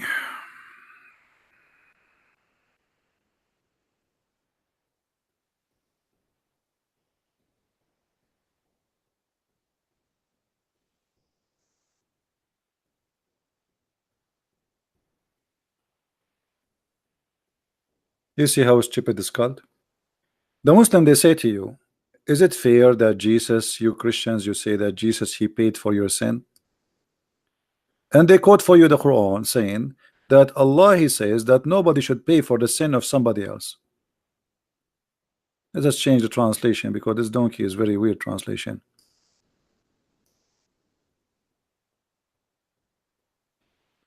No burden person with sin shall be bear a burden of sin of another. Quran.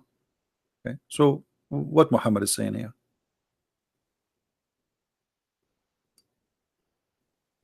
One of the clear signs of cult leaders, they are not consistent with their own teaching. Either nobody will pay for the burden of somebody else, or people will pay for the burden of somebody else.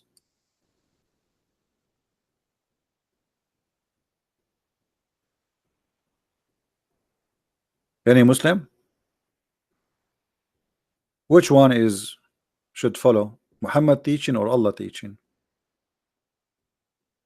There would come people amongst the Muslims on the day of resurrection with a as heavy sins as mountain. Look how big the sin is, and Allah would forgive them, and he would place in their stead the Jews and the Christians. But Muslim, they say nobody should pay for the sin of somebody else. So why we are paying for sin of Muslims, which like mountains? I thought we will be punished for our sin. Muhammad, he says no. This is a hadith. Hadith mean Muhammad teaching, Muhammad statement. This is what the Muslims call it, hadith. I call it pupu. And this is the reference if you want it. You see, the funny thing about Muhammad, he cannot keep his mouth shut, and the more he talked, the more he get himself busted.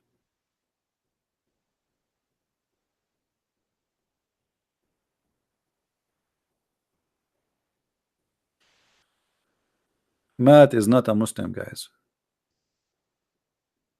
You know what? Let me block this guy. It just became annoying. Do we have any Muslim would like to call us? Every statement of a Muslim trying to protect his religion does not match, the same as his prophet does not match his own teaching.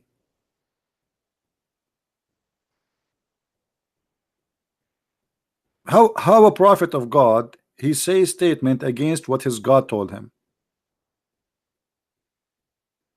Any Muslim can tell us? How he is a prophet speaking for this God, but his God says something and he said the opposite.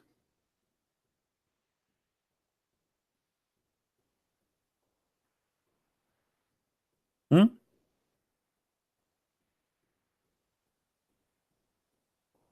And what happened to this guy? He want to call his sheikh. I think he is diving in the deep ocean trying to find him.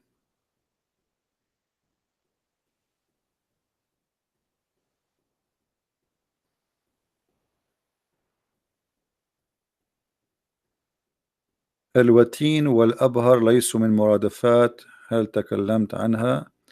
My friend,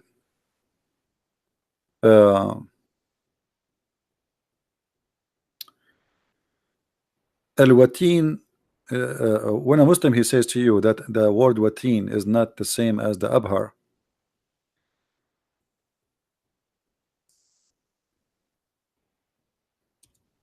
it's just to defend and trying to protect their prophet,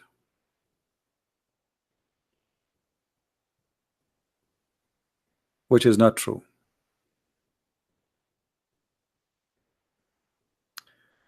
This is the dictionary لسان العرب. نيات القلب الوتين نيات القلب. It appear in Surah Al-Haqqa verse number 46. What do you want more? الوتين الشريان الرئيسي. All right, now we go to Abhar. Always Muslims, when they try to defend, they try desperately to defend, but it doesn't work.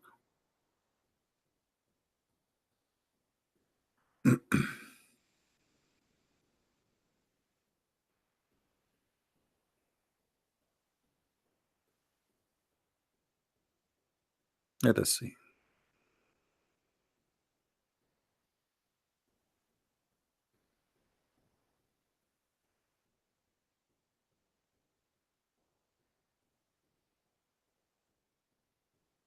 And if you have a Muslim would like to call us, he can you know.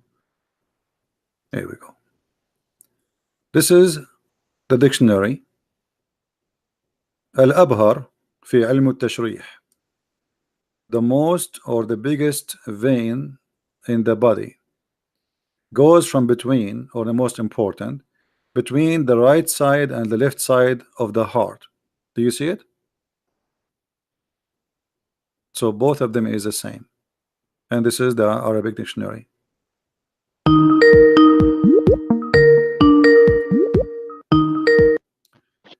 Yes, Abdul. Salam alaikum, brother. Alaikum hello. Did you call your sheikh? Yes, but he cannot, it took him long to respond, and but then he cannot talk he said, to me. He cannot talk to me. He's busy. "No, but I got somebody else." Then he's Okay. not so knowledgeable as the sheikh, but he's you know, your sheikh is a not bit more knowledgeable. knowledgeable than me. Your sheikh is not knowledgeable. No. I mean the one I'm gonna send you right now, not the sheikh. The sheikh can't talk right now. Okay. He told me he can't talk right now. Okay. Who's going to talk to me? Hello. Yes. Wait. so I'm gonna throw somebody else at you. This guy, he's also smart. He's not the sheikh, but you know, he's smart. I learned some stuff from him. He debates Christians sometimes, but he has also a lot to learn. But he's smart. So if you could add him, I will type his name in the chat. Just invite him to the chat. This is the best way, so we will not look for him. Just add him to the chat. Okay. How can I do that? Oh, persoon toevoegen. Yeah, you can invite him to the chat. You can invite him. Yes. Give me a second. And then if you want, you can hang up, and he will talk to me alone if you want, or you can stay with us. All right. Let's see.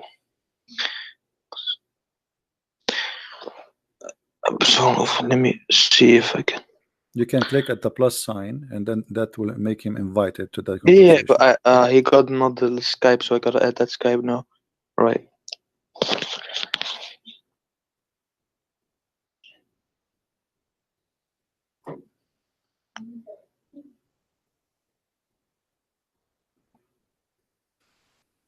Mm. Alright. Change something.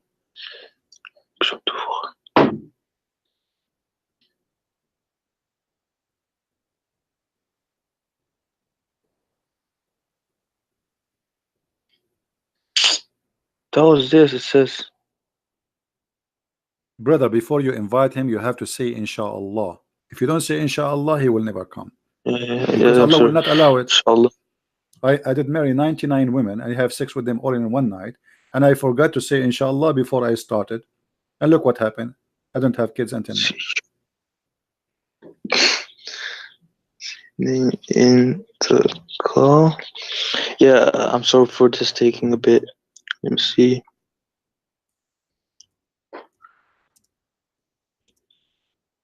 Oh my God. Don't say oh my God. Say oh my Allah. Come on.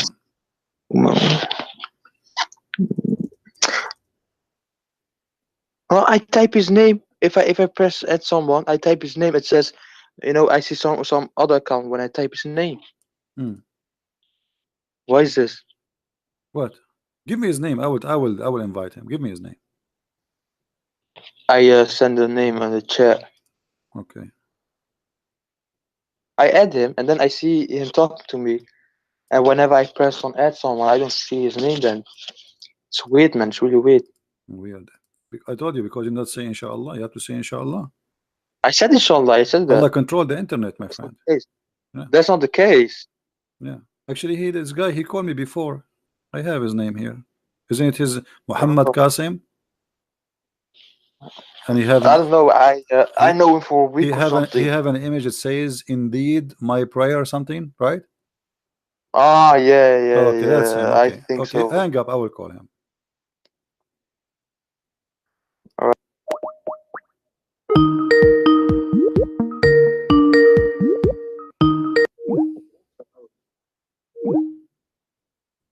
He did not accept the call.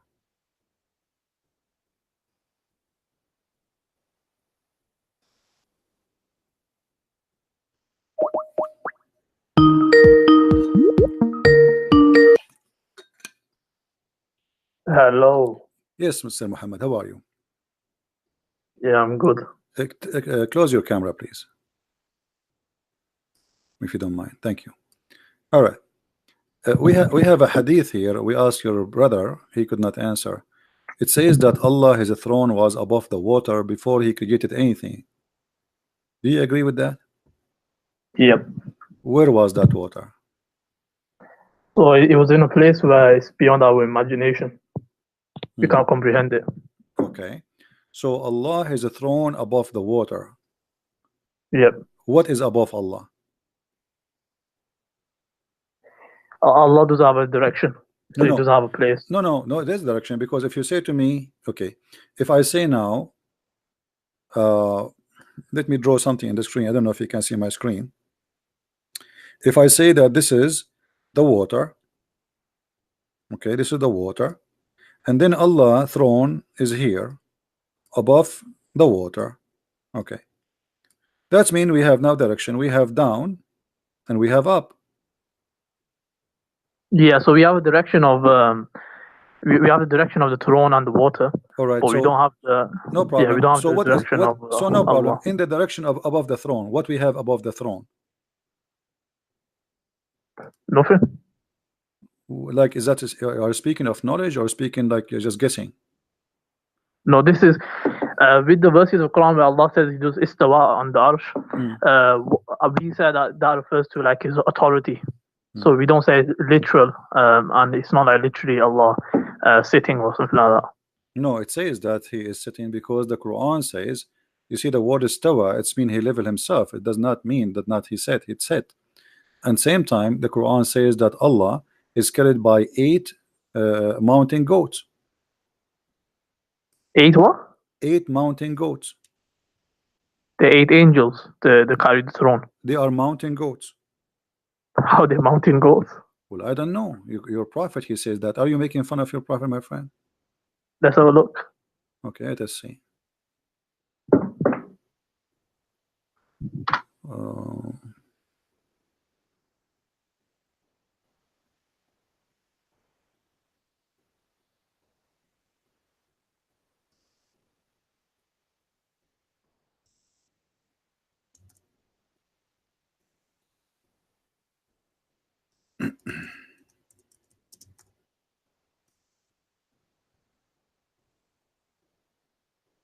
All right, read with me carefully, please. The hadith here is saying there's like 7 heavens above the earth, and the heaven which is above at that similar distance go until the count 7 heaven. Above the 7 heaven there is a sea. This is the water we are talking about, and the distance between whose surface and the bottom is like the distance between the heaven and the next. Above that there is 8 mountain goats, and the distance between their hooves and the haunches is like the distance between the heaven and the next. And above that is Allah. Do you see it?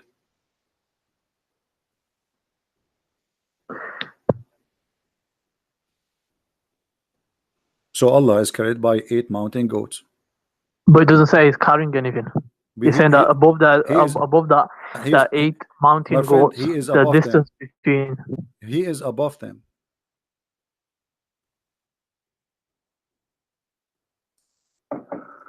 Right, so he's beyond that. So he is above them. So it's all about the interpretation of the above. No problem. Let us make it clear. Are they carrying him? Those 8 goats? No. They are not. No. Okay, let us go to the Quran. You can't carry. Okay. How can you carry God? No problem. You tell me. Here we go. The Quran says, my friend, the Quran says they carry him. You said no. The Quran don't agree with you. Chapter 69, verse number 17. It says, and they carry him. Let's look at the verse. And those angels are goats, according to your prophet. وَالْمُلْكُ عَلَى أَرْجَائِهَا وَيَحْمِلُ عَرْشُ رَبُّكَ فَوْقَهُمْ يَوْمَئِذٍ ثَمَانِيَةٍ. So at the edges there is 8, and there's angels, and they are carried by 8. The 8, according to your prophet, they are 8 goats. So they are carrying it. No, so they're carrying the throne of Allah. They're not carrying but Allah is above the throne, right? No, but he's not. He's not physically above. Is Allah in the side of the throne? No, I said he's not physically above. This is related to Allah physically his authority. So refers to his authority. So the throne of Allah is empty? Yeah, it's empty. It is empty. Yep. I don't know what's going to be on top of it. Where the Quran says وَعَلَى الْعَرْشِ اسْتَوَى, and on the throne he lived himself. Yeah, that's what you said. He refers to his authority. He doesn't refer to literally. No. Who said that? Who is the one who says to you authority? Yeah, this is a principle. Okay, hold on. But Allah was creating the earth and the heaven before he left up to the throne. So if the throne is the authority, that means Allah, he left the authority there, and he have no authority to create anything. But the Quran says that Allah, he created the earth, and then he created the heaven, and then he went and he leveled himself upon the throne, correct? So what does have to do with the authority? He have the authority wherever he go. Are you saying to me that the throne of Allah is a metaphorical statement, is not a physical throne? No, it's a physical throne. Okay, so it's a physical throne, so it's not an authority. That physical throne doesn't mean that Allah is doing sitting on it. It refers to that Allah established his dominance, like in the sense he established his authority. In that sense, so he mentions like Allah, just how a king has and a queen has like a throne. It establishes authority, like who's in charge and whatnot. Okay, so do Allah need a throne to have authority, or he have authority anyway? He has it anyway, but it doesn't matter if he wants to establish a throne. Is the throne of Allah created by Allah, or it exists before his creation? He was never created. So where Allah he got his throne from? He created it. Okay, so do Allah have authority before he created the throne, or he don't have authority? He has, but this is you can call it like a symbol of authority. But you said this is a throne which is physical. Yes, physical. So why Allah he will need a physical throne if he will not sit in the throne? It's just to show. Show who? Just to the angels, or you can call it people as well. So why the angels are carrying the throne if there is nobody in the throne? To show the authority, like the throne is so massive. If size of it is so massive, and it makes people. What do you mean show the authority? What do you mean show the authority? He is the one who created them. What more they want? I mean, he is God, and he is God with a throne or without a throne. Show what authority? This is funny. Are you saying to me that God will not be respected unless he have a throne? He will still be respected, but I'm saying this is so what something what God intended to do it, so that's his choice. We don't dwell in why. I mean, how would you know why until you ask him? Let us go back to zero. Hold on. When we spoke about Allah is above the water, and we noticed that Allah is above 8 mountain goats. Why there are 8 mountain goats? Obviously, they're not literal mountain goats, because no, they are. It says who is hooves. Do you know what hooves mean? Yeah, but it starts off with telling you the size of places. It probably refers to some sort of size. Huge. They are huge, but they are goats, and they have hooves and they have hunches. Does it say that or no? Yeah, so maybe it's referring to something. What is the use of those 8 goats? Allah knows best. Allah knows best. Okay. I ask you, who is above Allah? There's not. Allah does have a certain place. He does have a direction. No, we have direction now, because as long as he is above those, it means there's direction. The second you say above, it means there's down and there's above. Yeah, but if it is metaphorical, then it doesn't refer to anything. My friend. Why you keep saying metaphorical? Since when? I ask you if the throne is a physical, you said yes. So how is metaphorical? It's not metaphorical. So now, as long the throne is a physical and Allah is above the throne, that's mean it is not metaphorical. You said to me the throne mean authority. No problem, but it's physical still. So the throne mean authority, but it's a physical throne. Is Allah himself is a physical? No. Allah isn't a physical. The word physical won't be used with Allah, because he's beyond our comprehension. So when the prophet he says that Allah he will put his foot, is the foot of Allah is fiction or it is real? So okay, let's establish a principle. So we have a principle in Deen, wherever there's verses talking about movement or Allah's hands or shins, all of them will be the meaning of it is not known to us. It could refer to a metaphor, it could refer to something like that. So I never saw, my friend, I never saw a Muslim scholar he said this is referred to metaphor. Where you get this from? This is actually. Are you a Muslim Sunni? Are you a Muslim Sunni or Shia? Sunni. So why you are saying metaphor? There's no Sunni believe in metaphor about the part of Allah. Allah have hands, Allah have foot, Allah have I can play for you Zakir Naik, I can play all for you the one you like. All of them they're Salafis. Yes. So yeah, that's one valid interpretation. Forget about Sunni. What Salafi? No, not Salafi. This is your prophet. This is your prophet. Your prophet, he said clearly, Allah he put his foot over the hellfire, and the fire will say, are there more to come? Tell Allah he put his foot over it, and it will say, qati qati, enough. Yeah. Okay. Yeah, I came across this before. So is that a real foot or not? No, it's not literal. How you know? Based on the principle of Islam. What the principle? Where is the principle? Show me where in the principle it says that Allah is not physical. The verse where Allah says there's the vision cannot encompass him, there's nothing like unto Allah. So as soon as you say hand, foot, you're given likeness. So whenever these verses talk about it, we would say it's not, we would negate that he has a foot, and then we would give a metaphor. So it might be a metaphor, it might be like to stop it. So by foot meaning that to stop it, not literally put his foot in it. Does the Quran say that Allah have a shin? Yeah. Okay, is that shin metaphor or it's physical? It's not physical, it's metaphor. Are you sure? Yep. Okay, let us examine this. This is in the Quran, chapter 68, verse number 24. We will go to the hadith. He's going to reveal his shin. We will go, okay, his shin is what? What his shin? Is it authority too? It could refer to his glory. It could refer to the glory of Allah, himself. The glory of Allah in his shin? No, you could refer to himself. The shin could be like himself. He's going to reveal himself, so people will see him on the day. All people will see him in paradise. No, okay. Is that a shin really or a metaphor? You said it's a metaphor, but Allah, he will show his shin. They will see him literally. Are they going to see him or they will not see him? Yeah, they will see him. Okay, so this is not a metaphor.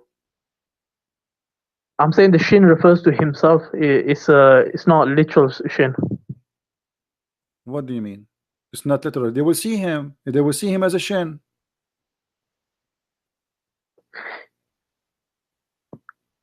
So like I've just explained to you, we have a principle. By that, we My friend, you are interpret you these are verses. confusing yourself. Is the shin of Allah metaphor or it's a physical shin? It's not physical. It's a metaphor. Okay. So it refers to something. It could be refers to But you himself. said you will. But you said they will. Okay. But you said they will see him. Yeah. Okay. They will see what exactly? That's we haven't seen him. How can I describe him? No. He said shin. He said he will lay down his shin, bare his shin. He did not say it's a metaphorical. Nowhere he says that. In the same time, he says they will see him. During the lifetime of the prophet, they came to him and they said to him, shall we see our Lord in the day of resurrection? The prophet said, yes, you will do. See him. And then he explained, are you going to have difficulty to see the sun in the midday? They said no. Are you going to see the sun, the difficulty to see the moon? They said no. He said, this is how you will see Allah. And then Allah, he will come to you in a shape. Is that correct?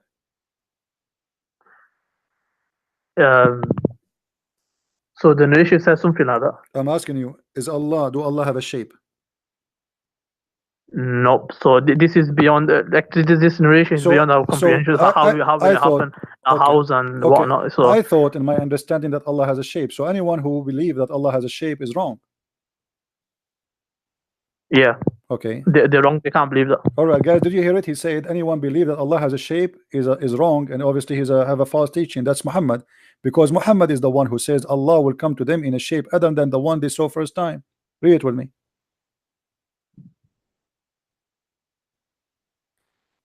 Yeah, that's what I'm saying. I'm saying that this. No, what you are saying, my friend. Don't change the topic. You just say the one who believe Allah has a shape is wrong. You're a prophet saying Allah has a shape and He will come to you in a shape. You said to me, and I ask you clearly, do you think the one who believed that Allah has a shape is wrong? You said yes. Muhammad, he says Allah will come to them in a shape nearest to the picture that they had in their mind, according to the translation. Yeah, so when it says, for example, it says here the Lord of the worlds will come to them in a shape and nearest to the picture they had in their minds about Him. It'll be so. It could refer to Allah presenting a picture to them. So in that sense, Allah comes to them. But they will see. It doesn't have to be like look how fast. Look how fast you change your statement. You said to me, the one who believes that Allah has a shape is wrong. Muhammad, he says he will come to them in a shape. So he is inside that shape, and that shape is physical. When you say shape, it doesn't say that though. No, it says that shape. The word shape is a dimension. The word shape is a dimension, and you know that.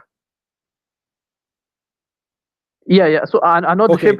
So Allah is where is Allah? Allah has a shape is wrong. Where is Allah? Allah is inside that shape. Do you agree? Nope. Well, it says that. Read with me carefully. Allah will come to them in a shape. In a shape. So He is in that shape. It's in front of you. What do you mean now? It could also refer to Allah will bring a shape. You keep saying to me it could be, it could be. Well, there's no it could be, because in front of us it says no. It says you will see Him by your eyes, and He will come to you, which means He's coming, moving physically, and then He is coming in a shape. So what is could be? What is the possible could be? It all depends what the narrator intended when he narrated the hadith. So when what was he intending? What do you mean narrated the hadith? This is your prophet talking. Let me ask you, how many shape Allah have? He does have a shape. I just told you. He have no what? He does. Allah does have a shape. It says here, the prophet says Allah has a shape. I just explained to you. He refers to like you did not explain to me. No, he said your prophet says Allah will come to you in a shape. You are saying to me He don't have a shape, but the prophet says He have a shape. And not only that, Allah have two shapes. Let us prove it to you. Your prophet said Allah will come to them in a shape other than the one they know, and will say, I am your Lord. They will say, we seek refuge with Allah from you. Do you agree with your prophet? Yeah, I just explained to you. So he's not like Allah doesn't have a shape. Okay, so what, he's going to present something to them. So it might be an image or shape, or it could be like a shape. It could be he's going to present something to them that they're going to think that he's. My friend, the word is so clear. Let us stop playing games. It says Allah will come to them in a shape. So that shape is Allah. He did not say he will send them a shape. He says Allah will come to them in a shape other than they know. So he is coming. Who? Allah. In which case? In how? In a shape which they know, and will say, he will say, I am your Lord. So that shape will say, I am your Lord, I'm Allah. So why you keep saying it's not a shape?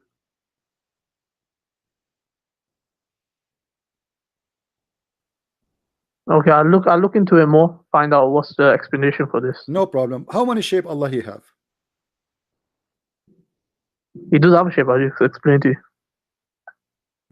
I mean, my friend, you are really funny. Why you keep saying to me there's no shape, and the prophet he's saying Allah will come to them in a shape. Allah, he will not send a shape, he will come to them in a shape. So Allah now he have a form, and that form is a shape, and he will say to them, I am your Lord. Who is talking? The shape, which is who? Allah. And you keep saying to me there is no shape. Yeah, it's based on the usul of the Quran. What usul al-Quran? What usul al-Quran? What usul al-Quran? Where is that? There's Show me. nothing like unto Allah. So what? There's Nothing like him. unto Who Allah. said there's something like the shape? Who said that the shape like something else? Who care? It does say, like, you are assuming that the shape is like me or like you. We did not say that. He says he will come to them in a shape. So why you are jumping to make this statement? So Allah will come to them in a shape. We do not know what the shape, but yet the Muslims, he will come to them in a shape which they know, and they will say to them, I'm your Lord. And then they will say, for sure, you're our Lord. How many shape Allah you have? You have two shape. Is that true? No, but I'll find out more about the narration. No, before you find out, here we go. It's in front of us, my friend. It's in front of us. Because Allah first time, he will come to them in a shape. Hold on. Yeah. Allah will come to them first in a shape other than the one which they know. And the Muslims will refuse him, and they will believe he's shaitan. Read really carefully. When Allah he come to them in a shape which they don't know, Allah will come to them in a shape other than they know, and will say, I am your Lord. They will say, we seek refuge by Allah from you, and you know, this is our place which we will not follow you, you are shaitan. So you Muslims, you refuse what in this Allah here? What is the rejection? That is something fake is going to be presented to them. I'm asking you, what is the rejection? Why you are rejecting Allah now? Allah is coming to you in a shape. What is the reason for rejection Allah here? Why you reject him? He says to you, I am Allah your Lord. You say to him, no, you are not. We seek refuge from Allah from you, which means you are shaitan. Why you Muslim think he is shaitan? Why you reject him? Yeah, like I said, I need to find out more about the narration. You need to find out. Okay, you know what? It's very clear, but you cannot answer it because Allah here have two shape. One shape which is the shape of the devil, and that's why they thought he is the devil, and they say we seek refuge. The Quran say clearly that seek refuge when shaitan he whisper to you, al-waswasul khannas. So when you say we seek refuge by Allah from you, that means you are saying to Allah you are shaitan, and we will not follow you. No, even if you take it literally, that he has a shape and all that, that doesn't prove your point in the sense that, because all he's saying is that Allah's gonna, if you're gonna take your perspective on it, so he's gonna come in a shape, then he's going to, you know, show my image, for example, what they had in their mind. So when they're seeking refuge, from basically the image that they gain portrayed. But the hadith saying Allah will come to them in a shape. He is not saying I will send you an image as you claim. So your statement is false because he himself coming. Allah will come. This is the coming Allah, which is in a shape. Not Allah will send them a shape and the shape will talk to them. So your statement is false. Secondly, from the beginning of the story it says, they said, are we going to see Allah? He did not say to them, are we going to see someone who present Allah? No. The question was, are we going to see Allah? He said yes. And he said, even, do you have difficulty to see the light of the moon when the night is clear? They said no. He said this is how you see Allah. So they are speaking about seeing. He compare Allah, seeing Allah, to the moon. Moon is a physical, the sun is a physical. So don't tell me we cannot compare because your prophet compare. Secondly, When Allah he come to you in the shape, why he is rejected? He said to you, I'm It's Allah. yeah. If I take your perspective, so it will Don't be stop, my friend. Stop it'll saying be, your perspective. This is what your prophet's saying. This is not me. Read with me carefully. They said to him, are we going to see Allah? Not imagine Allah. Are we going to see Allah in the day of resurrection? Some people say it, O Messenger of Allah, shall we see our Lord in the day of resurrection? He said, do you crowd and squeeze each other on looking at the sun when it is not hiding by the cloud? They said no. He said, okay, do you crowd and squeeze each other to looking at the moon when it's full and it's not hiding in the cloud? They said no. He said, this is how you will see your Lord. So this is about seeing him, and he is comparing him to a physical object, the sun and the moon. So stop saying to me this is your perspective. Secondly, when the hadith says Allah will come to them in a shape other than the one they knew, this is not an imaginary. This is he's telling you a fact, a statement of movement. Allah will come. Allah is coming.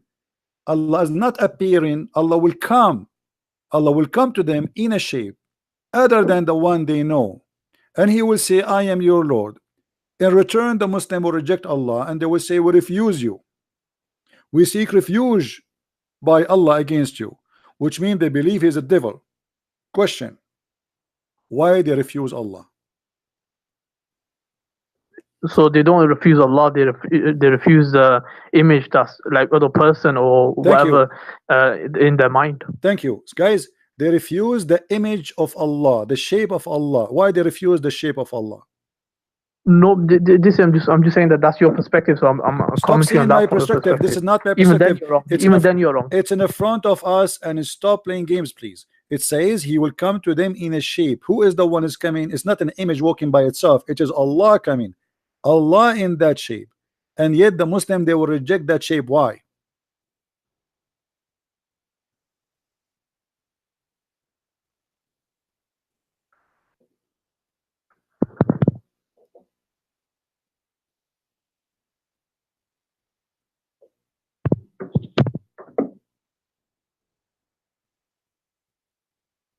Google is not helping.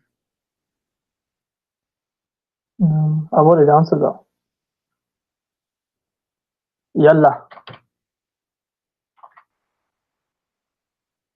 So what's your next point? My point that you Muslim worship idols, because here we go, we change the shape of the idol. You don't follow the idol unless he come to you in a shape which you approve. You will not follow him, even he is himself Allah. Muslims are pagan, they worship idols. So anyone he come to you in a shape which you like, you say, okay, you are our God. When your God himself he come to you, even he is Allah, just because he changed his shape, you spit at him, you call him shaitan, you say we seek refuge with Allah from you, which means you are shaitan, just because he changed his shape. So you Muslim, you follow who? You follow a shape. Nope, like I said, he's going to be presented to them, so he's going to be an image. Doesn't So matter. Allah will, Is that Allah? In that sense, Allah is that will, Allah? Is come that to them. Allah? Is that Allah himself, the one you say to him, we seek refuge with Allah from you, or someone else? No, that's not Allah. What do you mean that's Allah? Allah will come to them. Read with me. Allah will come to them in a shape other than they knew and will say, I am your Lord. They say to who back? They say to him. They say to him, we seek refuge with Allah from you. Yeah, like I said, I need to look into it a bit more. So I'll find out. I'll probably get back to you soon. All right, in a week. No problem, my friend. Feel free to call me anytime. You can go and search in Google, call your sheikh, and call me back. All right. All right. Okay. Take care.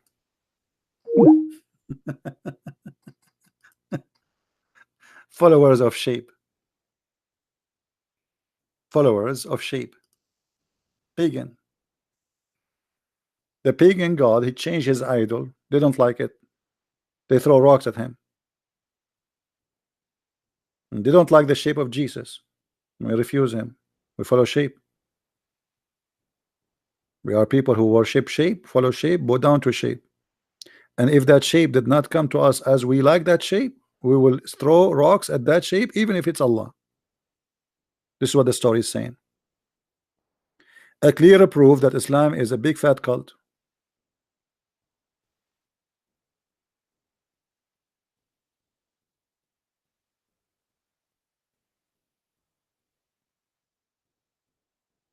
right?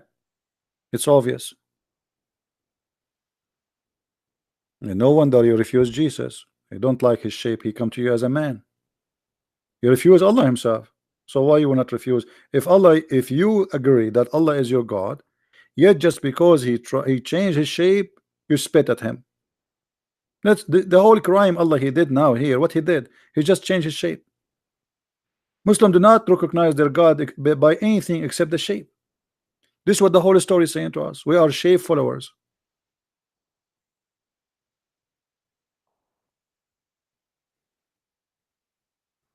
We are shape followers. And the funny, it says Allah will come to them in a shape. He says to us that Allah is not a shape. It says in the front of you.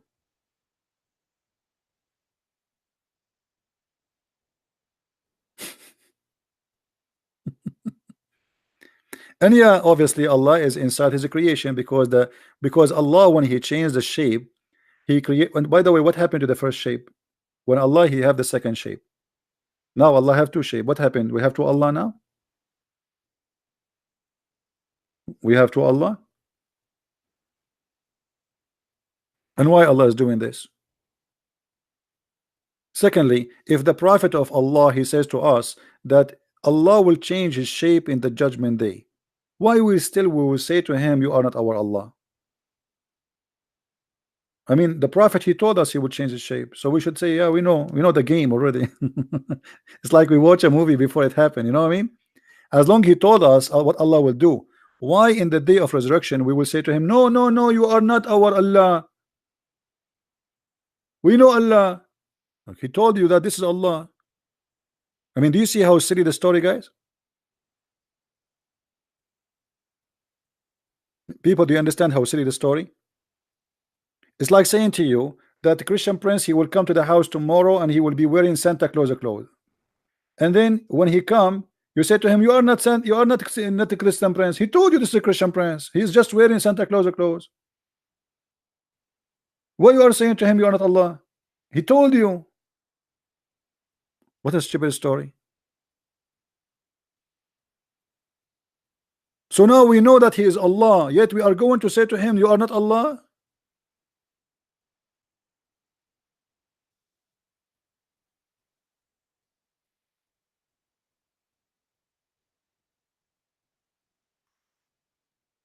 Any Muslim?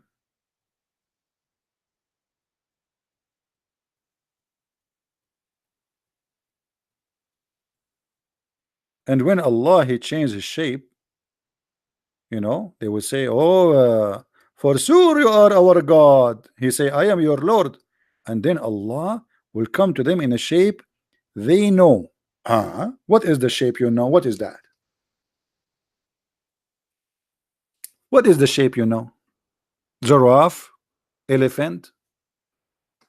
You just told me we do not know the shape of Allah. And Allah is not a physical being and nothing like Allah. So how you know his shape?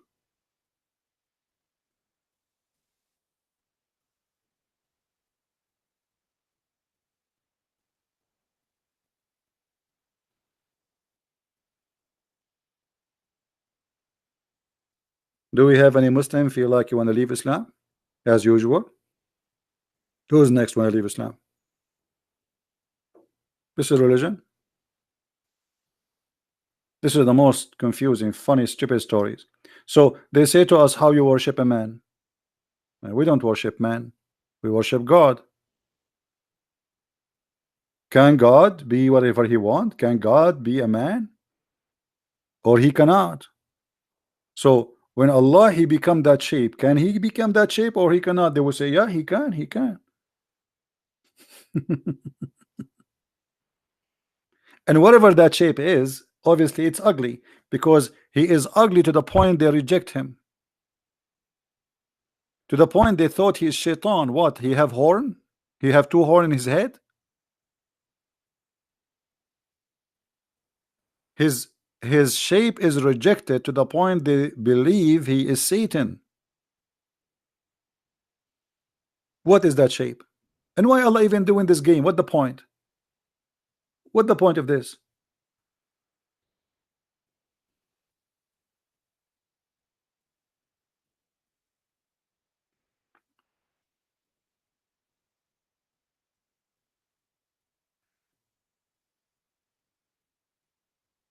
Any Muslim?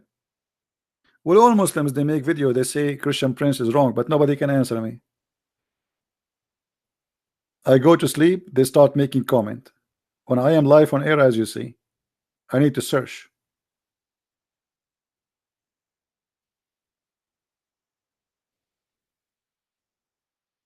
We asked them to call their sheikh to call me.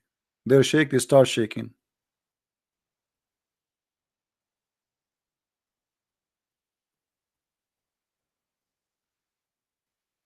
What a funny religion. And by the way, until now, nobody answered us where was Allah before the 7th century. You know, the funny Muhammad, he said, between me and Jesus, 600 years. 600 years, Allah was taking a nap.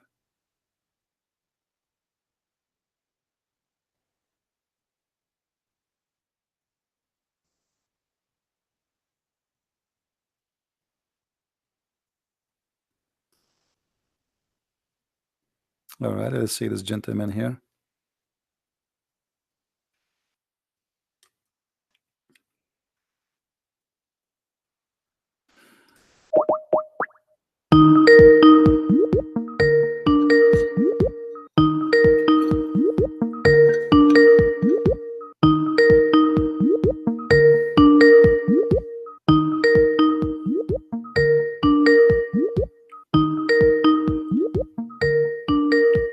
Answer, please. Well, he's not answering.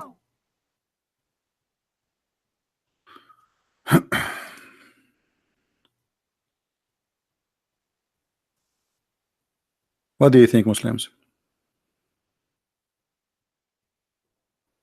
Any Muslim have the courage and the knowledge? He can prove me wrong.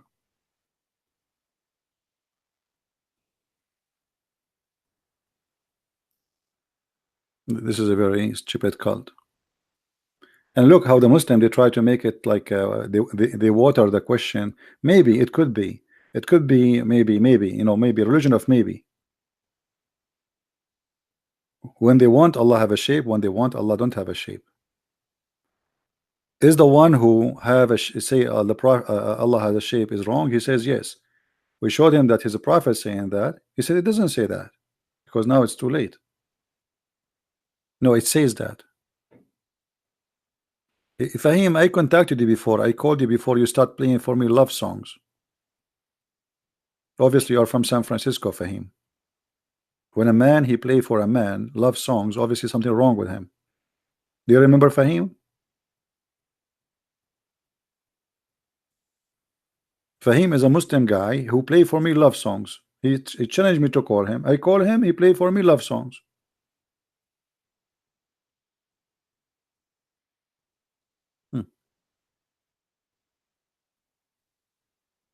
Same as he's a prophet.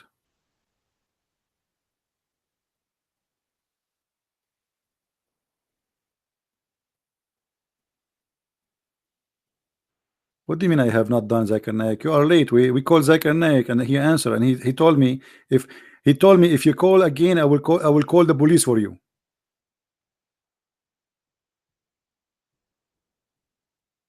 I did and I called the guy. You gave me his ID to call him a tribe tip beer. I don't know how to read your name. Tip beer. I did. He did not answer.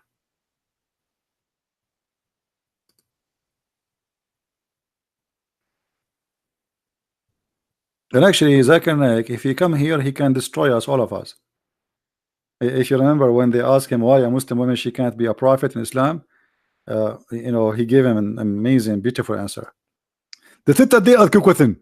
Why in Islam there is no women to the prophet? And actually, I confirm that in Islam there is no women to the prophet, and there is a logical for them. And I give example. If a woman in Islam to become a prophet, he had to lead the congregation, and if lead the congregation, he had to do and we do, and if you do and we everybody will look at her ass. And this is why a Muslim woman can't be a prophet. Translation: if a woman she came prophet, she have to lead the prayer. If she lead the prayer, she have to bow down. If she bow down, all the Muslim will look at her ass. May Allah ask you. This is the reason a Muslim woman she can't be a prophet, because of her ass. So she lost.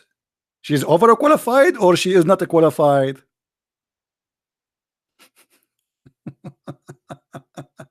Imagine someone applied to work as a prophet, and in the resume it says she have a nice ass, and they say to her, you are overqualified for the job because your ass is so beautiful.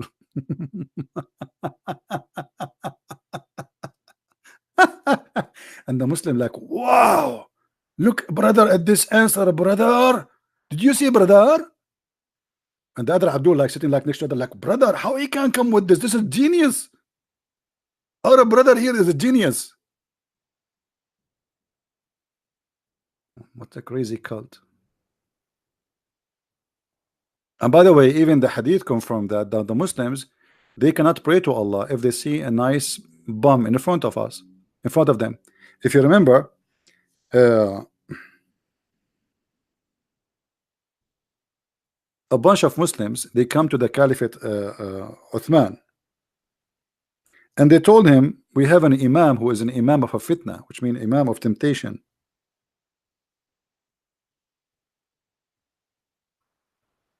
They claim that this imam is tempting them and he is seducing them. I went to Uthman ibn Affan while he was he became the caliphate, and he said to him, you are the chief of the Muslims in general, and you see what has failing to you. We are led by the prayer by a leader of fitna. Read carefully between two brackets. Trials, afflictions, etc.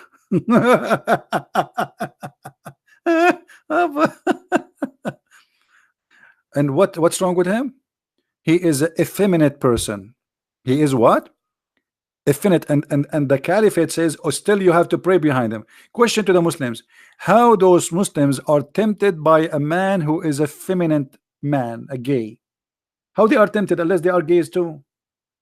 How a gay, if he is bowing down in the front of you, how you get tempted unless you are a gay? Unless all of them they are gays. Because in order for a man to be tempted by a man, he have to be a gay too. Correct? So they are coming to him and saying, oh, this guy is tempting us. How he tempt you? Unless you are like him.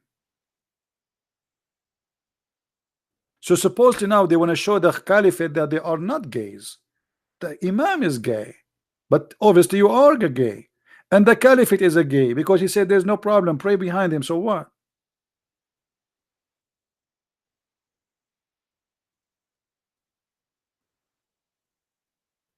Do we have any Muslim here?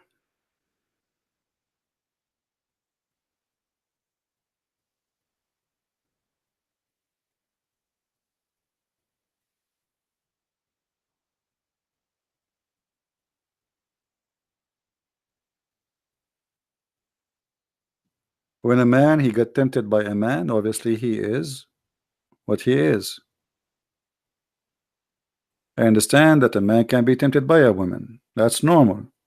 But a man to be tempted by a man, it means both of you like it. The one who is tempting you and the one who is being tempted.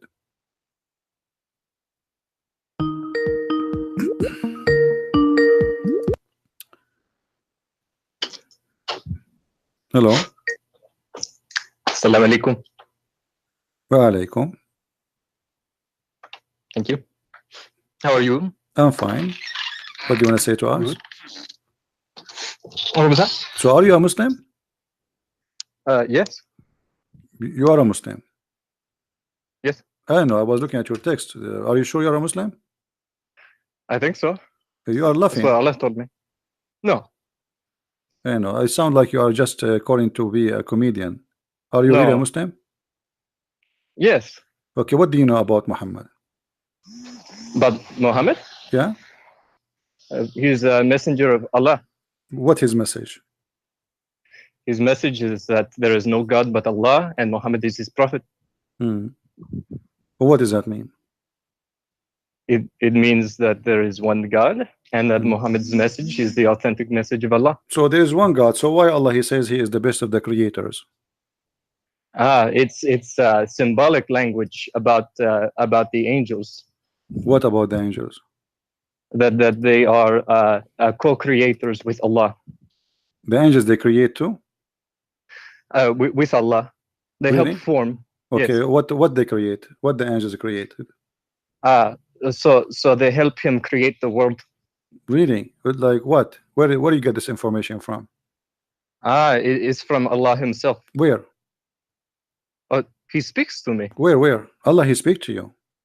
Yeah. You must be a messenger too. Yes, I think so. Did He squeeze you too, or He squeezed only Muhammad? No, no squeezing. No squeezing. Do you think something wrong? I mean, don't you think this is missing? No, it's not his complete message. That's why I'm here. Oh, so you are a prophet. Yes. Okay, well, nice to talk to you. I don't have time for trolls. Do we have any Muslim?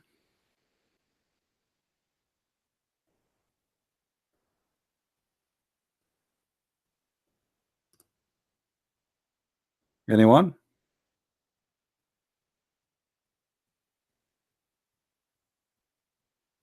Some people looking for attention, you know. Poor people. Attention, attention, attention. When you are empty, you have nothing inside you, and you want to be seen, you need to seek attention. Some people, they make their skirt short. You do the opposite of what people do, you know. You can go in the wrong highway. Once there was a guy from my country, which is, you know, next to Brazil, like Saudi Arabia, you know, next to the border, and Iran, and, you know, South America.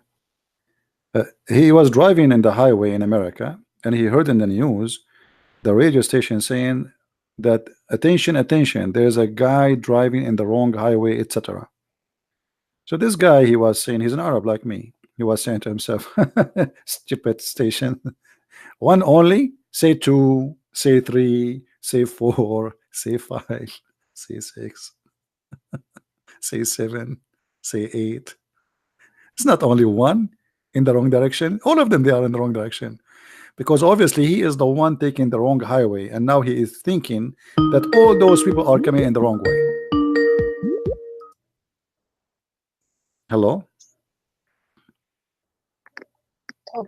Hello? Yes. Is there any volume anymore or not? No, I think we do this speaker. Do you hear me? Yeah, but I can hear you, but very slow. Because we're trying to fix the. Is that speaker? Can you hear me now? I do hear you. But it's coming when it's slow. Anyway, put it on your ear. No, on the light. Yeah. Where it is. How you doing? I'm fine, my friend. How I can help you? Oh, that is much better now. All right. I don't want to go. I heard your few questions and answering. First things, I want to make sure that I'm not going to do any debates with you. I don't debate, my friend. I never debate. Yeah, I Muslims, just want to discuss because Muslims something are not about qualified to debate. I just try to help them, having a short conversation with them. I'm not debating Muslims. Yes, Okay. that's fine. I have no intention to debate with you. No problem. Okay. My first questions to you that as I'm representing Islam and I'm a Muslim.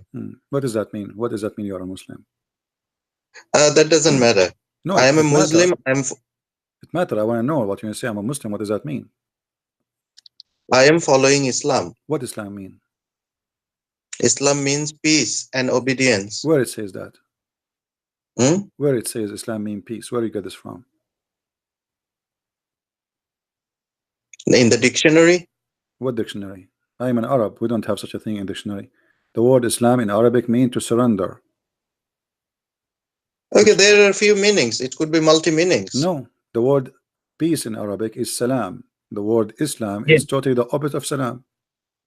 Yes, you have. So I in English you say known. What do? You put a letter before it. It says unknown.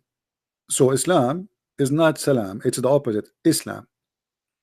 You surrender in war, not in peace.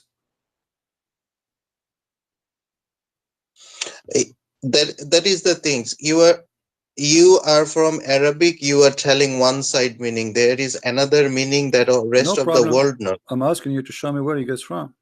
Are you just a person who copy paste? I am assuming that you are a mature adult man and you know what are you No, talking about. So where you get this from?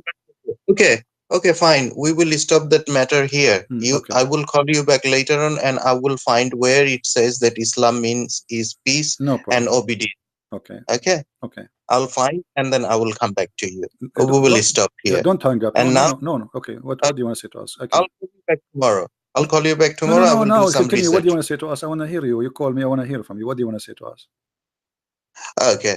Now you will tell me what does Islam means. What is wrong with me that I am following Islam is wrong? Islam is a religion of war and violence and killing. Your prophet, he says, I've been ordered to slaughter all mankind unless they convert to Islam. Yes or no? Yes. Okay, so how you say to me Islam is peace? If I just say to you, you're a prophet, he said, I am ordered to slaughter all mankind unless they convert to Islam. But you just said to me Islam is peace. How Islam is peace, but you want to kill all mankind unless they convert to Islam? Yes.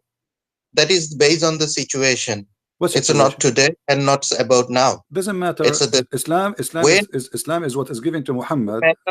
Time you have to go. That is the problem with the people. People misrepresenting and misinterpreting the Islam message. But you just said.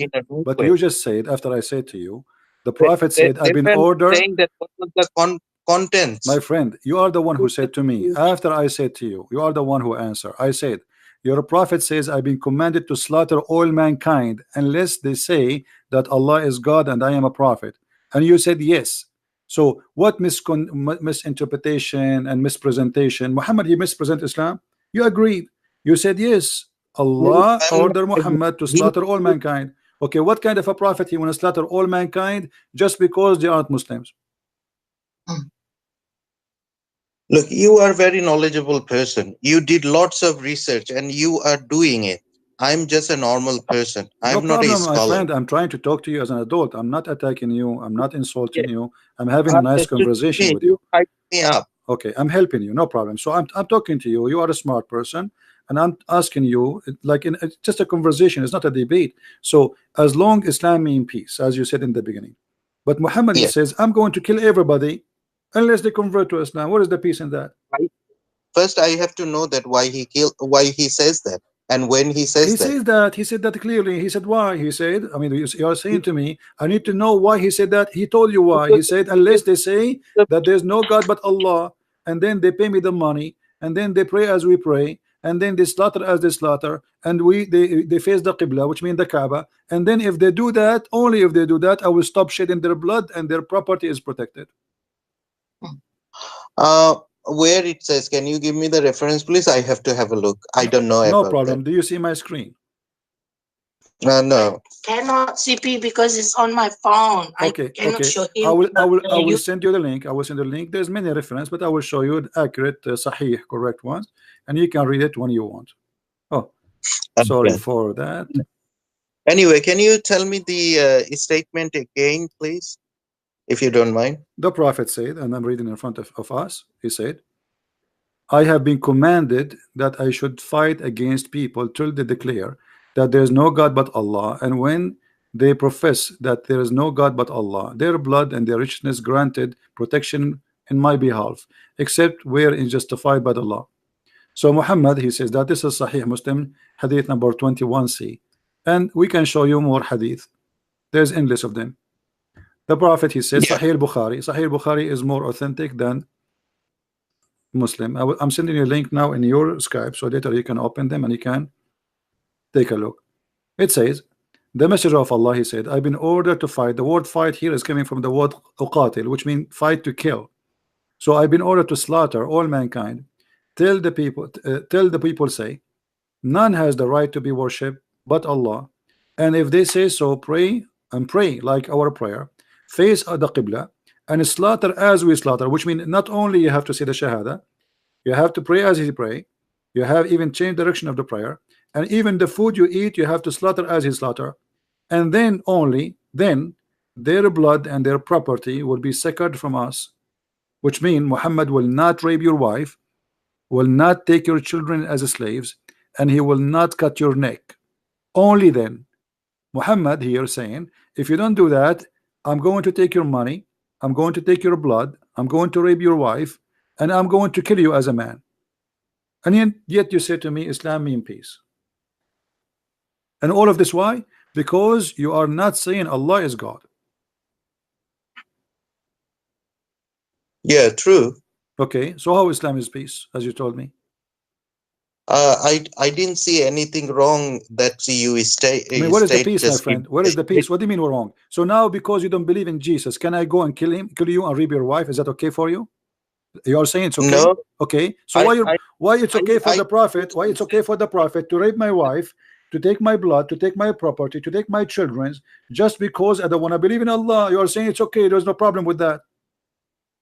No, that is not been saying. That is in the different situation. The No, not circumstance situation. He says, I've been ordered to fight all the people, all the people. What situation? Your prophet is the one you follow, and he is saying his message. This is Islam. Islam is, I've been ordered to fight all mankind and kill them unless they do the following. So what situation? The situation is the following. You say Allah is God. I have to know about that. You knew about that. You know the meaning and you know the hadith. You gave me the source. I will do some research and I will be back to you. No problem. Take care, my friend. Take care. To be and Islam is peace. I feel sorry for those Muslims. Many of them, they have no idea what they are talking about.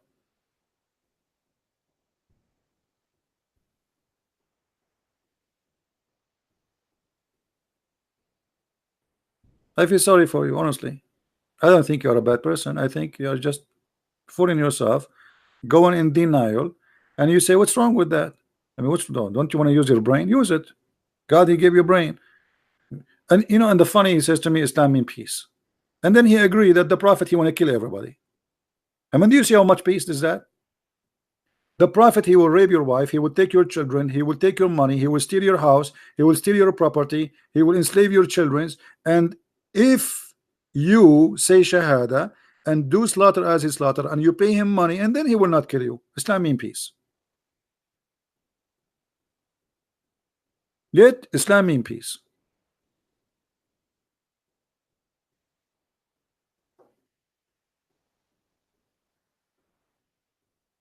I feel sorry for you. You are going in denial, my friend. You are trying to deny the fact and the madness, and this guy is a criminal.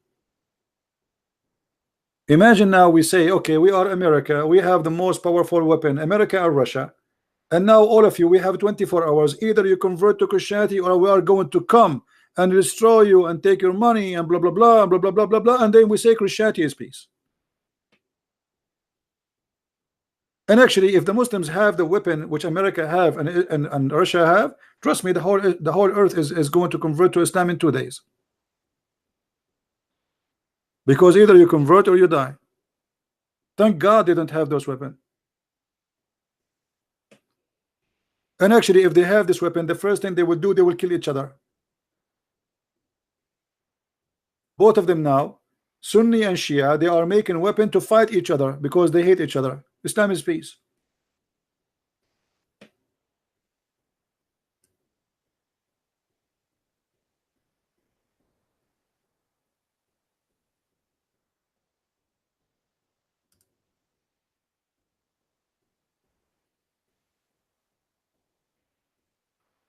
Anyone who convert to Islam, I say to you, loud and clear, you are just an idiot and you are a fool.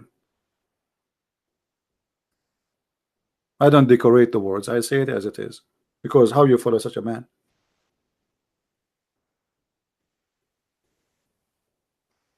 How you follow a man like this? You tell me. He's a thief. He's saying to you, your blood and your property. So he will kill you, he will steal your money. And that supposedly is halal, lawful. What is lawful about it? So a little farmer who live in China, he have no idea, he never harm anyone, working in his farm. Muhammad have the right to kill him, take his wife, take his children as slaves, slaughter him, and take his land and his money. And that's supposedly from God.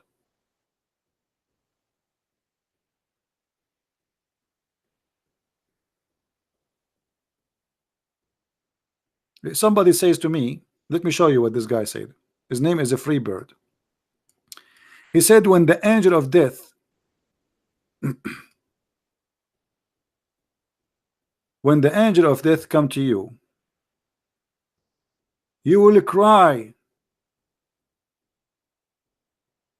You will cry asking for forgiveness for Allah. No, my friend, do you know what I would do? I would do as Musa, because I play karate. Is it true that your prophet, he said that when the angel of death came to Musa's, he broke his eye, he took it off, and he broke his wings?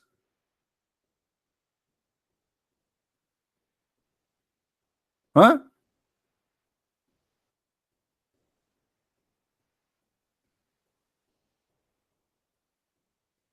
How Allah, if he will punish somebody, he sent his angel, the angel of death, and if he say be is going to be, which means you say die, he die. And then Allah, he sent his angel, and then Musa's,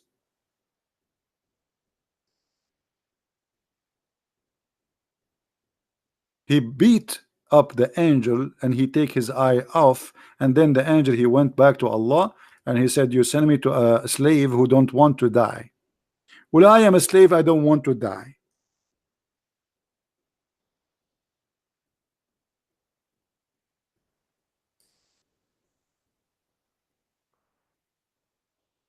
Are you there?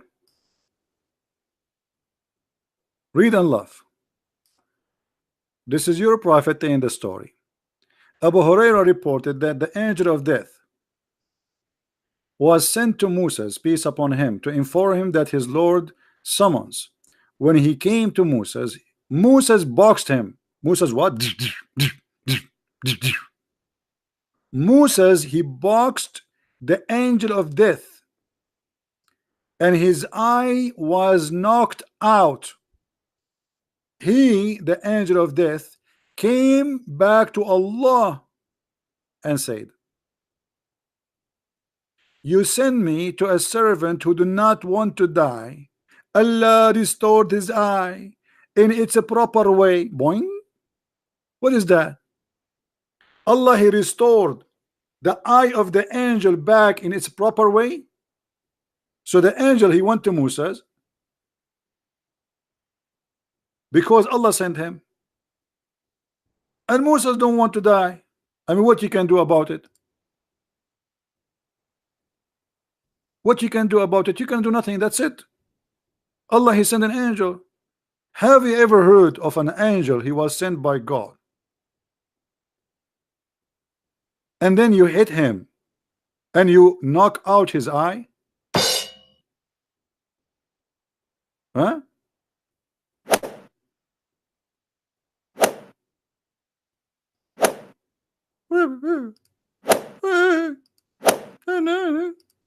You know what? I was going to apply to work as an angel of death, but after I saw this, I will never accept that job.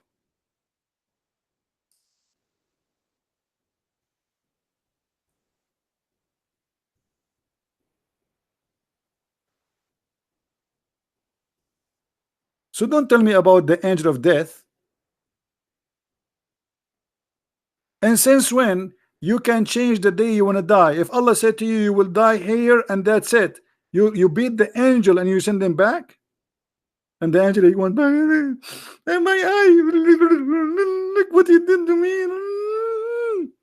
And Allah says, Habibi, Allah is a Jew. Habibi Muhammad, Habibi angel, what happened, Habibi? Oh, they sent me to Moses, and he put me in my eye here, I'm going now, Nino, he had no one. And the Allah, he said, okay, to the angel, okay, lay down, and let me get some first aid, and I will fix it for you. He put his eye back in the proper place where it was before. I mean, his eye was where after he beat him? It was in his nose, in his mouth, in his bum. Where? His eye came out where?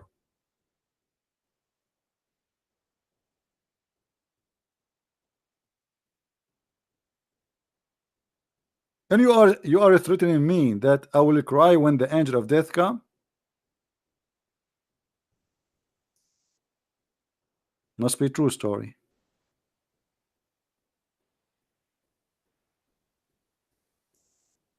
So this is what you have for me? Angel of death?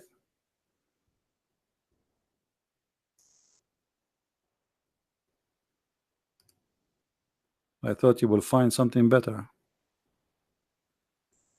Do we have any Muslim want to say something?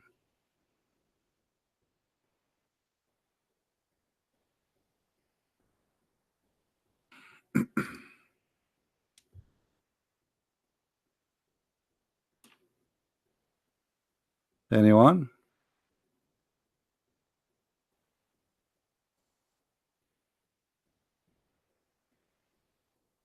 And not only that, after that, Allah negotiate with Moses for how long he will live.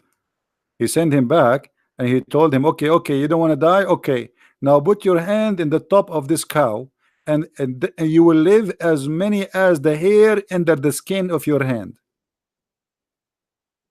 You see it? I mean, have you ever heard of this? Oh, how long Moses live? There's 1 million hair in the top of the cow, especially it's an ox. He lived as much?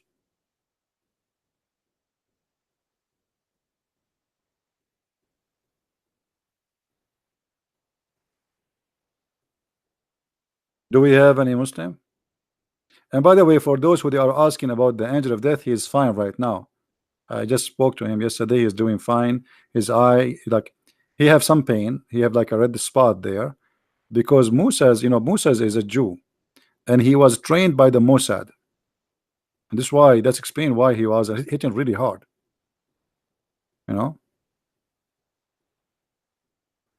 Moses decided to die on the spot. Listen what Qasim is saying. The angel came in the form of a man. Let us call Qasim. Let us see what you want to say.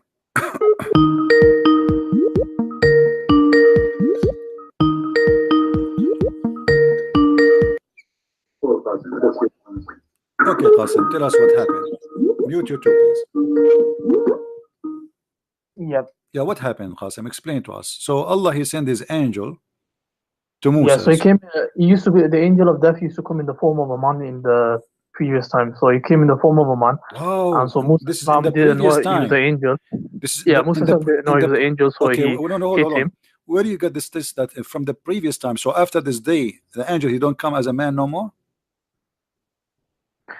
That's our understanding based on because he used to come in the physical form, so you can see him in the as a human. So where do you get this from? That the angel of death, he come to you in a physical form, and a physical form of a man? From this narration itself. Where it says? He says his eye came out. What? He says his eye came out. Will Allah have eyes? No, he doesn't. No? Okay. Allah don't have eyes. Okay, here we go. This is Europe. Hold on. You're a prophet. He says Allah is short and fat, and he have big ass, and he have two eyes. Here we go. Let me show you. No. But don't tell me no. I'm talking to Christian Prince. Here we go. That's your God. No, that's not my God. This is your God. Here we go. This is your prophet saying that. Read it carefully, and I'm listening.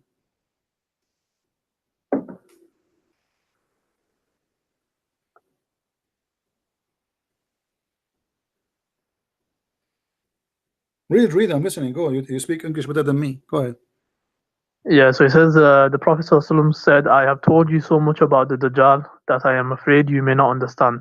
The Antichrist is short, hand-toed, woolly-haired, one-eyed, and eyesightless, and neither protruding nor deep-seated. If you're confused about him, know that your Lord is not your Lord is not one-eyed. You said to me, Allah don't have one eyes.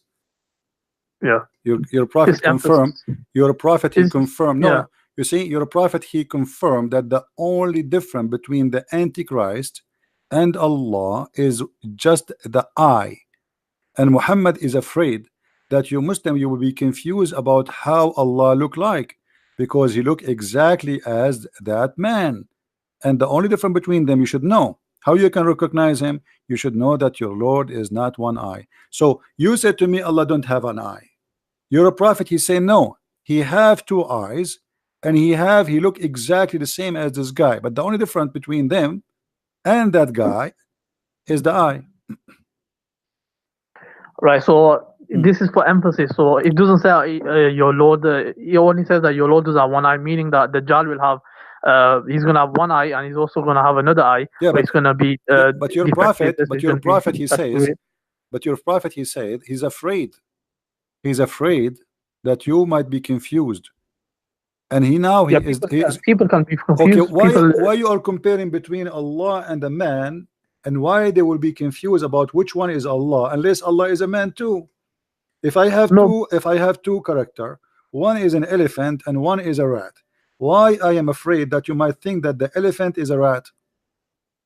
No, the fact of the matter is that people in history have always, even though they had the concept of one God and we can't comprehend God, they still took a human as God. Even at the time after the Prophet, there was people who took certain figures as God.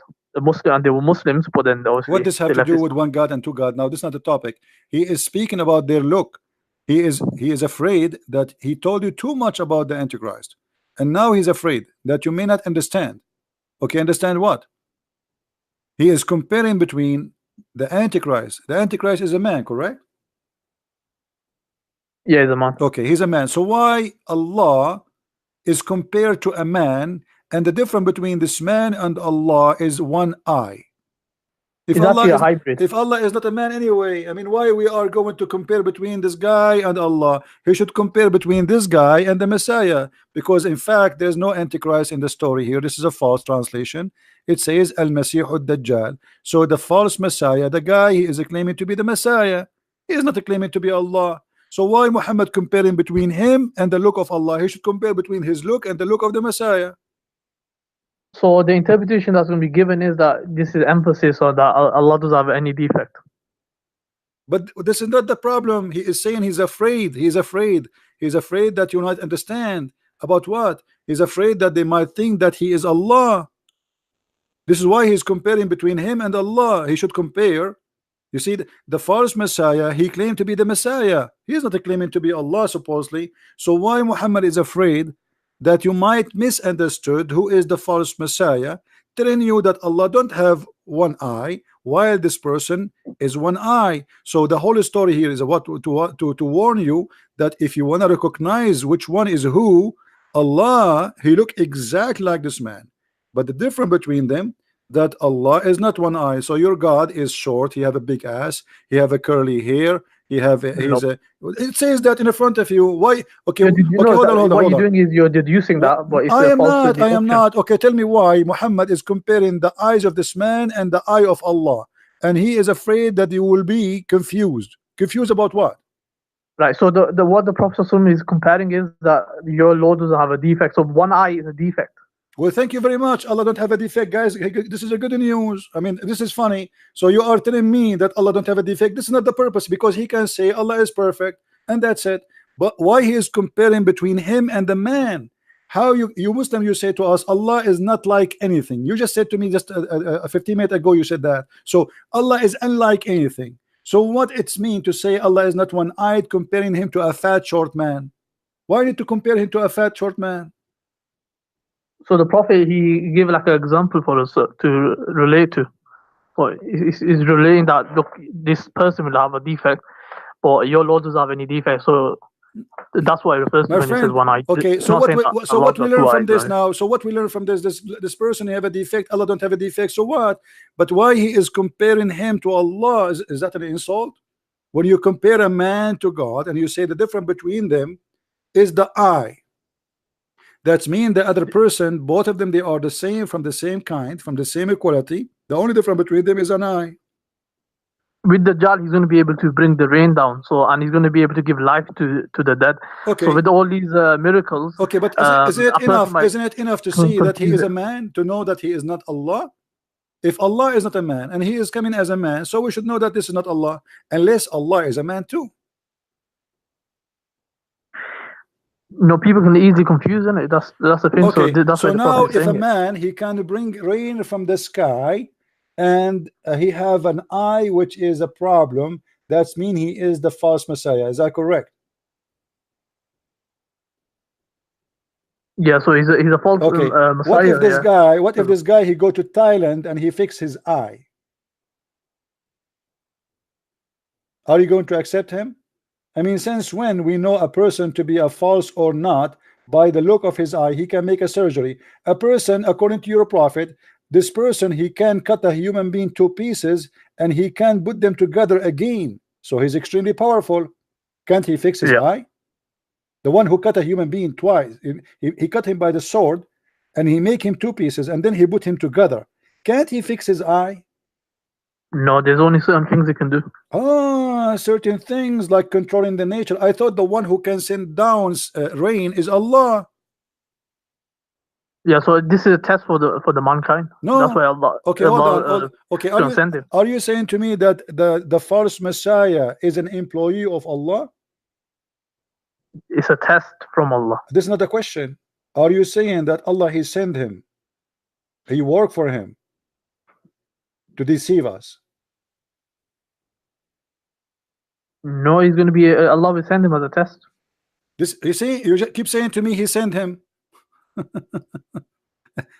You keep saying to me he sent him. Okay, as long Allah is the one who sent the Dajjal, it's mean the Dajjal, he is a shaitan, work for Allah. So Allah also created the devil in your belief as well. No, and in our no, hold on. My God, he created the devil as an angel. He did not create him to be a devil. He decided to be a devil. So God, your God knew the future as well. My friend, so what? Still we have my God, hold on. My God, he knew Muhammad is an evil. He let him live, the same as the shaitan. That's not changing a thing, because in Christianity we don't believe that God, he decided our destiny. In Islam you do. Now you just said to me that Allah, he sent the Dajjal. Who is the one who sent the Dajjal? Say it again. So obviously Allah allows this person to have like powers and all this. This is another question. Who is the one who sent the shaitan, the Dajjal? It's going to be a test. This is another question. You see, you are trying to avoid the question. Who is the one who sent this false Messiah? You can say Allah is going to send it. Okay, so this Dajjal is a messenger of Allah. No, it's a test from Allah. You won't call him messenger. If Allah there's no message he's going to deliver. If Allah he sent you, listen, a second ago you said Allah is the one who sent him. As long Allah is the one who sent him, that means he is a messenger of Allah. You don't become a messenger just based on the fact that something is being sent. That's a very but the second you say Allah he sent him, that is mean this creature, this shaitan, is obedient to Allah. He's doing what Allah asked him to do, so he's a good person. No. What do you mean no? Who is the one who sent him? You said Allah. If I am a soldier and the king he sent me, that's mean I work for that king, because I'm doing and obeying him. He sent me to do something and I'm doing what he said. He's basically by the nature itself he's evil, so he's been created, and then Allah allowed him to appear on earth. It's not allowed him. You said to me, everybody heard you, that Allah he sent him. Correct? Technically, yeah, but okay, not technically. No, he sent him. Did he send him or not?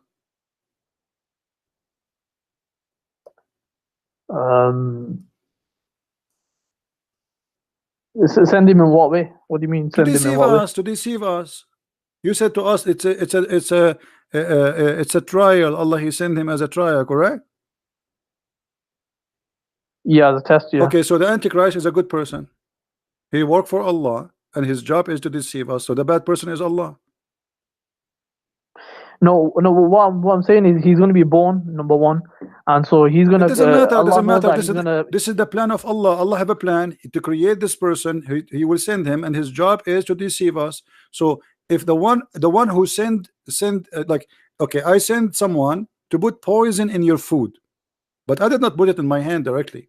The one who put poison in your hand in your food is the one who killed you. But the fact, the one who sent him to do that, he killed you too. So Allah is the devil. No, that's very weird. Okay, let me ask you. Let me ask you. Do Allah send shayateen to deceive us?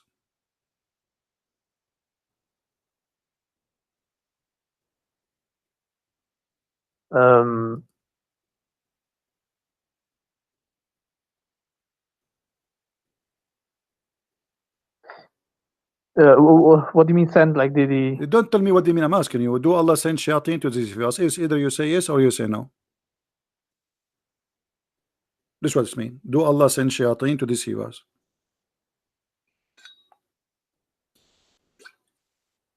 I'm not sure.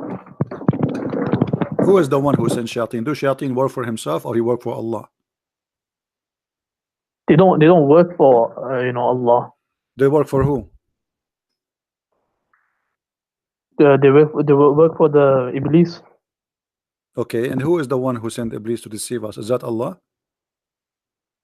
No, Allah didn't send him. Okay, so if there is somebody sent shaitan to deceive us, do you agree that he is evil and he is bad? No. So guys, do you see? Because he's afraid I'm going to show him something and he will be sorry. So he just admitted that if somebody sent shaitan to deceive us, he's not bad. So why shaitan is bad? If he is sent by someone to deceive us, why the one who deceive us is bad, but the one who sent him to deceive us is not bad? Because it depends why is the devil being sent in the first place? Why he sent? I'm asking you. He sent it to what is the job of the devil? To deceive us, correct? There's a bigger picture to it. Yeah, okay. There's a big picture to it. Allah has a big picture. No, this is not about picture or a small picture. You know what I'm talking about. If the shaitan deceive us by his will, or it is Allah will, he send him to deceive us. The shaitan does it by it's his choice. His choice. Are you sure? Yeah, that's his choice. Like he decides that Iblis, he's the one who. But Allah knew this that's gonna happen. So just like in your belief, your God knew that it's gonna happen. If you are truthful or not. This is the Quran. It says that Allah he made for every prophet enemies. He appointed for every prophet shaitan.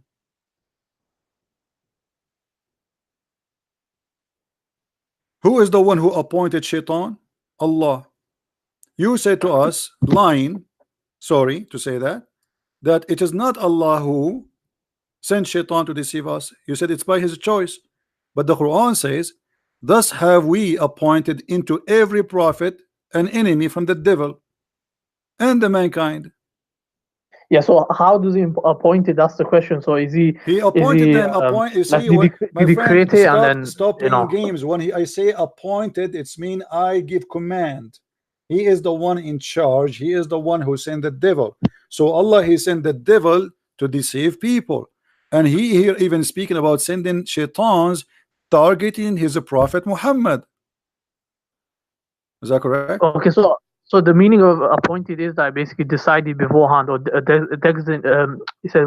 designated. So it's basically Allah decided beforehand.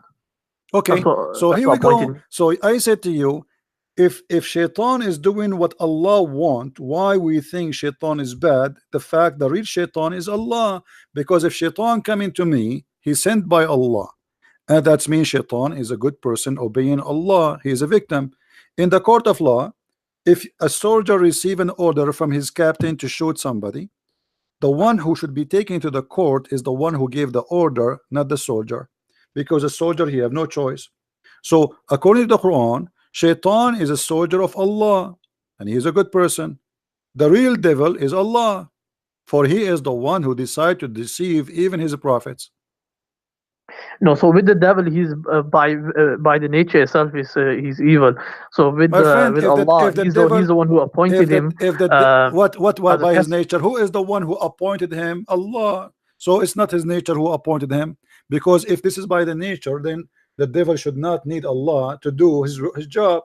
But what the verse saying, that it is us, it's our command to appoint to every prophet shayateen, not only Yeah, but one. in your belief, you got the same thing. No, we You can't don't. be a hypocrite on this. No, we don't, my friend. Shaitan, he was created as an angel, and he refused to obey God, and Yeah, but willingly. didn't your God know the future? Doesn't Did he matter. not You know see, that that's what's there's gonna a happen? huge difference between God. He made him Shaitan to be evil. You see, I can say, okay, God created evil, but he did not create really evil by creating evil. He created angel, and that angel decide by free will to be an evil person. But here, Allah created Shaitan, and he gave him a job, and he worked for him, which means Shaitan is a good person in Islam. Let me ask you. No, yeah, Allah Okay, then said to the shaitan, let me do ask. this. Let me ask you. And Let me ask you. Do you go to heaven because of your belief and your deeds? by the mercy of Allah, ultimately it's going to be by So the what do you mercy mean of by Allah. the mercy? Is that by the mercy or by the destiny? What do you mean? Okay. When Adam he commit sin, did he commit sin or Allah he made him commit sin? Adam didn't commit sin. He committed a mistake. He made a mistake. Okay, is that was a choice or Allah he forced him to commit sin? Yeah, that was his choice. He made a mistake by choice. By choice. Yeah. So your prophet is lying then, How? because your prophet he said no. Your prophet he Okay. said that Adam and Moses they have a debate, and Moses he blamed Adam for his sin. So Moses he said to him, because of you we are out of heaven, we are miserable. So Adam he said to him, do you blame me for a destiny created for me? Allah designate for me 40 years before my creation. Right. So what Adam was saying was that this was going to happen anyway. No, but see, hold on. You said to me that Adam he did it by choice. Adam saying, do you blame me? Which means you cannot blame me. Do you blame me for which Allah, for an action which Allah had written in my fate 40 years before my creation? So the decision of making sin in Islam is the decision of Allah. Allah he made us sinners. He is the devil. So Adam saying, you cannot blame me for the sin, because the whole debate is what? You, because of you made us out of heaven. Adam said, do you blame me? Which means you cannot blame me. Allah he wrote my sin before he created me. It's a destiny. And then your prophet he took the side with Adam against Moses, and even he repeated the same 3 times as usual. Adam confuted Moses, Adam confuted Moses, Adam confuted Moses, which means yes, Adam sin, it's not his sin, it is the sin of Allah. Allah is the devil and Adam is a victim. So with regards to humans, we don't have absolute free will. So we have different things. So why we will go to hell? Okay, thank you. So guys, we don't have a absolute free will. We don't even any. Here we go. 40 years before his creation. We do have free will, but okay, not hold absolute. on. So we cannot blame Adam for his sin. So we blame who? No, there's no blame. It was supposed to happen like this, and okay, and it supposed to have, so why we blame me for my sin? If I know commit adultery, if I do adultery, can Allah blame me for adultery I do, or I blame Allah? Yeah, the blame was upon you because you got free will to do this. Where do you get this from? Free will? You keep repeating. Are you sure you're a Muslim? Yep. Okay, let's see what your prophet said. Your prophet said that every adulteress, Allah he gave him he wrote for him the exact fixed portion of adultery. Read with me. Abu Hurairah reported that Allah apostle saying, verily Allah has fixed the very portion of adultery which a man will indulge, which means it's a fixed. Allah he decide for you. Why you say to me you blame yourself? Allah he decide how much adultery I will do. It's not a choice. So look at this madness cult. Allah, before he created us, he decided, okay, Christian prince, he will sleep with 50 women. And then Allah said, kill a Christian prince because he sleep with 50 women. Who is the stupid here? So because Allah knows the future, so he This is not knowing the he knows future. that how Read much he will carefully. lose, so that is fixed. Read carefully. This is not knowing the future. This is a decision made by Allah about how much we will do. This is not knowing. Read carefully. Allah has fixed the very portion of adultery which a man will indulge. It's not a choice, and which he necessity must commit. Do you see it? Necessity must commit. It is not a choice. Necessity. Yeah, so because it's what do you call it? It's a must that they have to commit. It's because Allah knows the future. So this is not Allah knowing the knows what is future. fixed. It says he wrote for you a fixed portion. It is not the future, which necessity must commit. He's talking about even the future. He will commit because he wrote it for you. Okay, let me show you this. Stop playing, keep playing games. People are laughing. A child who is born as a baby, he's 1 day old. He will go to heaven or to hell? The child would go to heaven, or he will have a test.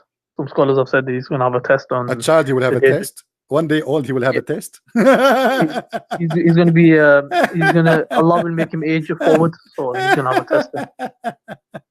That's a good one, my friend. Aisha, she said to the Prophet after attending a funeral where a child who was an infant, he died.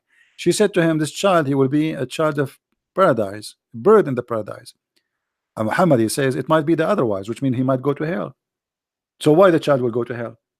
Because Allah, he wrote their destiny when they are in the backbone of their father. Read carefully. So this is the destiny. This has nothing to do with sin. Allah, he wrote his sin or his, let's say, whatever destiny he have to go to hell or to go to heaven before he created him.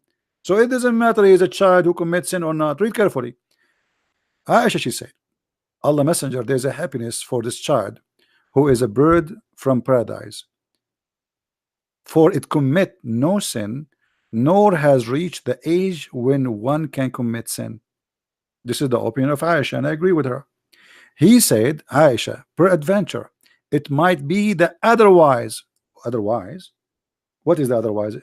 What do you think? Yeah, so from this narration, what I've read this before as well. So what he says basically is that the prophet is acknowledging he doesn't know what's going to happen to him. So because he's only going to say what is revelation. No. We know what will happen to him, because simply, if everyone he will pay for his sin, and this child he did no sin, so why he will pay to go to hell? Hell is for those who commit sin. So what do you mean we do not know? Allah told us everyone will pay for his sin, but this child, he did not commit sin, neither he reached the age of sin, so we do not know. And then he says it may be the otherwise, which means he might go to hell. But the guy is dead. He's a child, he's a baby, he's an infant. What otherwise? Read carefully. Because God created for paradise those who are fit for it while they were yet in their father backbone, and he created for hell those who to go to hell while they're in their father backbone. So you go to hell, decision is made when you are not created yet. You commit sin or not, you are a baby 1 day old or not, it doesn't matter. That's what your prophet is saying. So he says here that the prophet said it may be otherwise. So he says it may be, so that's not certainty. So we don't know what's going to happen to him. No problem. It may be the otherwise, because why? Because Allah, he created you to go to hell or to heaven when you are in the backbone. By the way, the child doesn't come from the backbone. This is a mistake from Muhammad, scientific mistake. But however, he decided where you will go. Your sin have nothing to do with it. The child, he commit no sin. He's a baby. And Aisha, she confirmed that. She said there's a happiness for this child who is a bird from paradise, for it commit no sin, nor has reached the age when can commit sin. So this is a very pure bird, little child who die. Yet Muhammad is saying, well, you are wrong, because Allah, he make a decision where people will go to hell or to heaven before even he created us, which means Islam is a stupid cult. It doesn't matter really what you do in your life. Allah, he made decision already. Do you agree?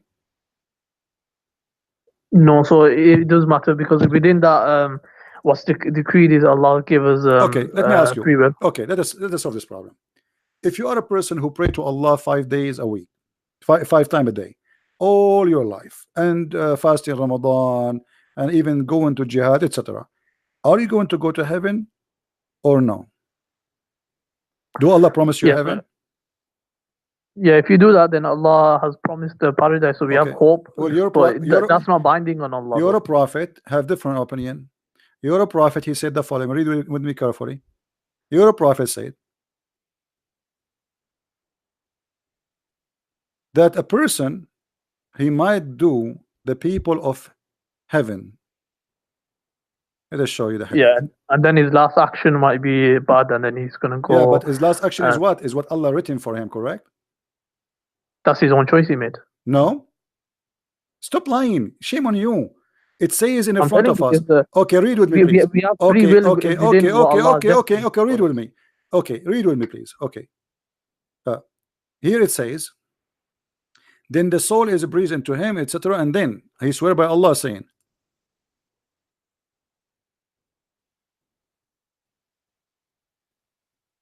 and by Allah, a person among you may do the deeds of people of fire till there is only one cubit or an arm distance between him and fire.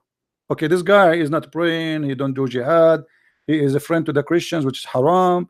He eat pork, he don't rape women, which is haram, not to rape women. So he don't do all the bad things which Islam Allah told him to do, and that will go to take him to hell. But then look what it says, but then that is written which Allah ordered the angel to write, proceed, and he does the deed of people of paradise and he enter it. So what will make you go to paradise? Is that your deed or what Allah wrote for you? So the writing is basically Allah showing his knowledge. So when you wrote in the Lawhul Mahfuz, big fat liar. This is showing his knowledge, you liar. What knowledge? But then the writing of Allah will proceed. The guy is doing the opposite. This is his free will. The person doing his opposite, he will go to hell. He's almost there, almost in the door. Then what is written by Allah proceed. That was written by Allah, not knowledge. Allah write for you before he created you what you will do. This is not knowledge, liar. And he is showing you the opposite. A man, he will do the deeds of people of paradise till there is only one cubit or two between him and paradise, and then what is written proceed. What is written, this is the will of Allah, and he does the deeds of people of fire and he enter it. So going to heaven or to hell, it is what by Allah written, and this is why Islam is the most stupid cult ever. So you convert to Islam, you don't convert to Islam, you say pray, you don't pray. It's a garbage, because at the end of the day, it's what Allah he wrote for you. He did not say what Allah knows, he said what Allah written for him. Stop, shame on you. Do you see how they play like a snake? I mean, look how clear the evidence. Yeah, this is Allah knowledge. This is not Allah knowledge. He's showing you two different directions. One is doing the deeds of bad, and the one is doing the deed of good. Allah at the end, what he wrote for you is going to take over. And this is one of the belief at the pillars of Islam, which is to believe in Allah destiny. This is destiny. So if you are a donkey, this is your business if you can't understand.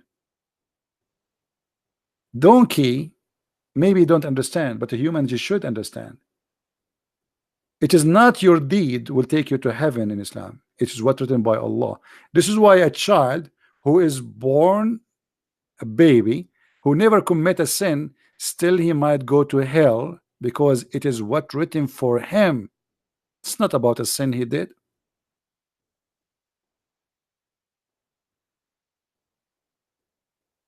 And the funny, he said that a child He's a baby, infant. Allah will give him a test. What he will give him a test? He will give him milk and wine. How you can give an infant a test? Hey, infant, do you like pepperoni or the nipples of your mom? Okay, you fail. Take him to hell. He said he want the pepperoni. This is made by the Western. It's haram. This is the test for the infant. Infant.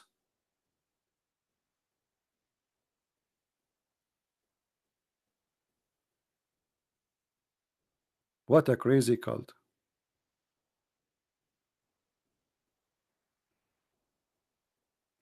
Anyway, guys, I think we have enough for today. Don't forget, please, to download the video. I know we have more than 1,000 people listening, but this is English. If you like to learn more, feel free to get my books. You can search for them in whatever language you speak in your Amazon in your country. In Amazon, you can search for Christian Prince, and you will see the list of my books based on your language. If you live in America, you can search Amazon.com, France, Germany, etc., and you will see it in your language. We have in Spanish, we have in Swedish, Dutch, German, French, and more to come soon, Russian and other languages. So I want to say thank you guys for being here. I hope we learned something good for today. As you see, Islam is a very silly, stupid cult, and you have to be really a person who decide to go blind to believe in such a madness. It's violence, it's hateful, it's a divided human being. Quran forbid Muslims to take non-Muslims as a friend, chapter 5 verse 51, chapter 9 23, chapter 3 verse 28, many verses. All of it is nothing but division of the devil. God is about love, not about hate, and we love the Muslims. We don't want to hate them, and we should not hate them. They need our help. Love is not to be fought. Love what bring people together. If you see a Muslim who need your help, help him. Don't do what they do. There's many people, they speak good, they do evil, and that's what Islam is about. You listen to them, you think they are speaking good, but the fact Islam teach nothing but evil. It's an evil cult.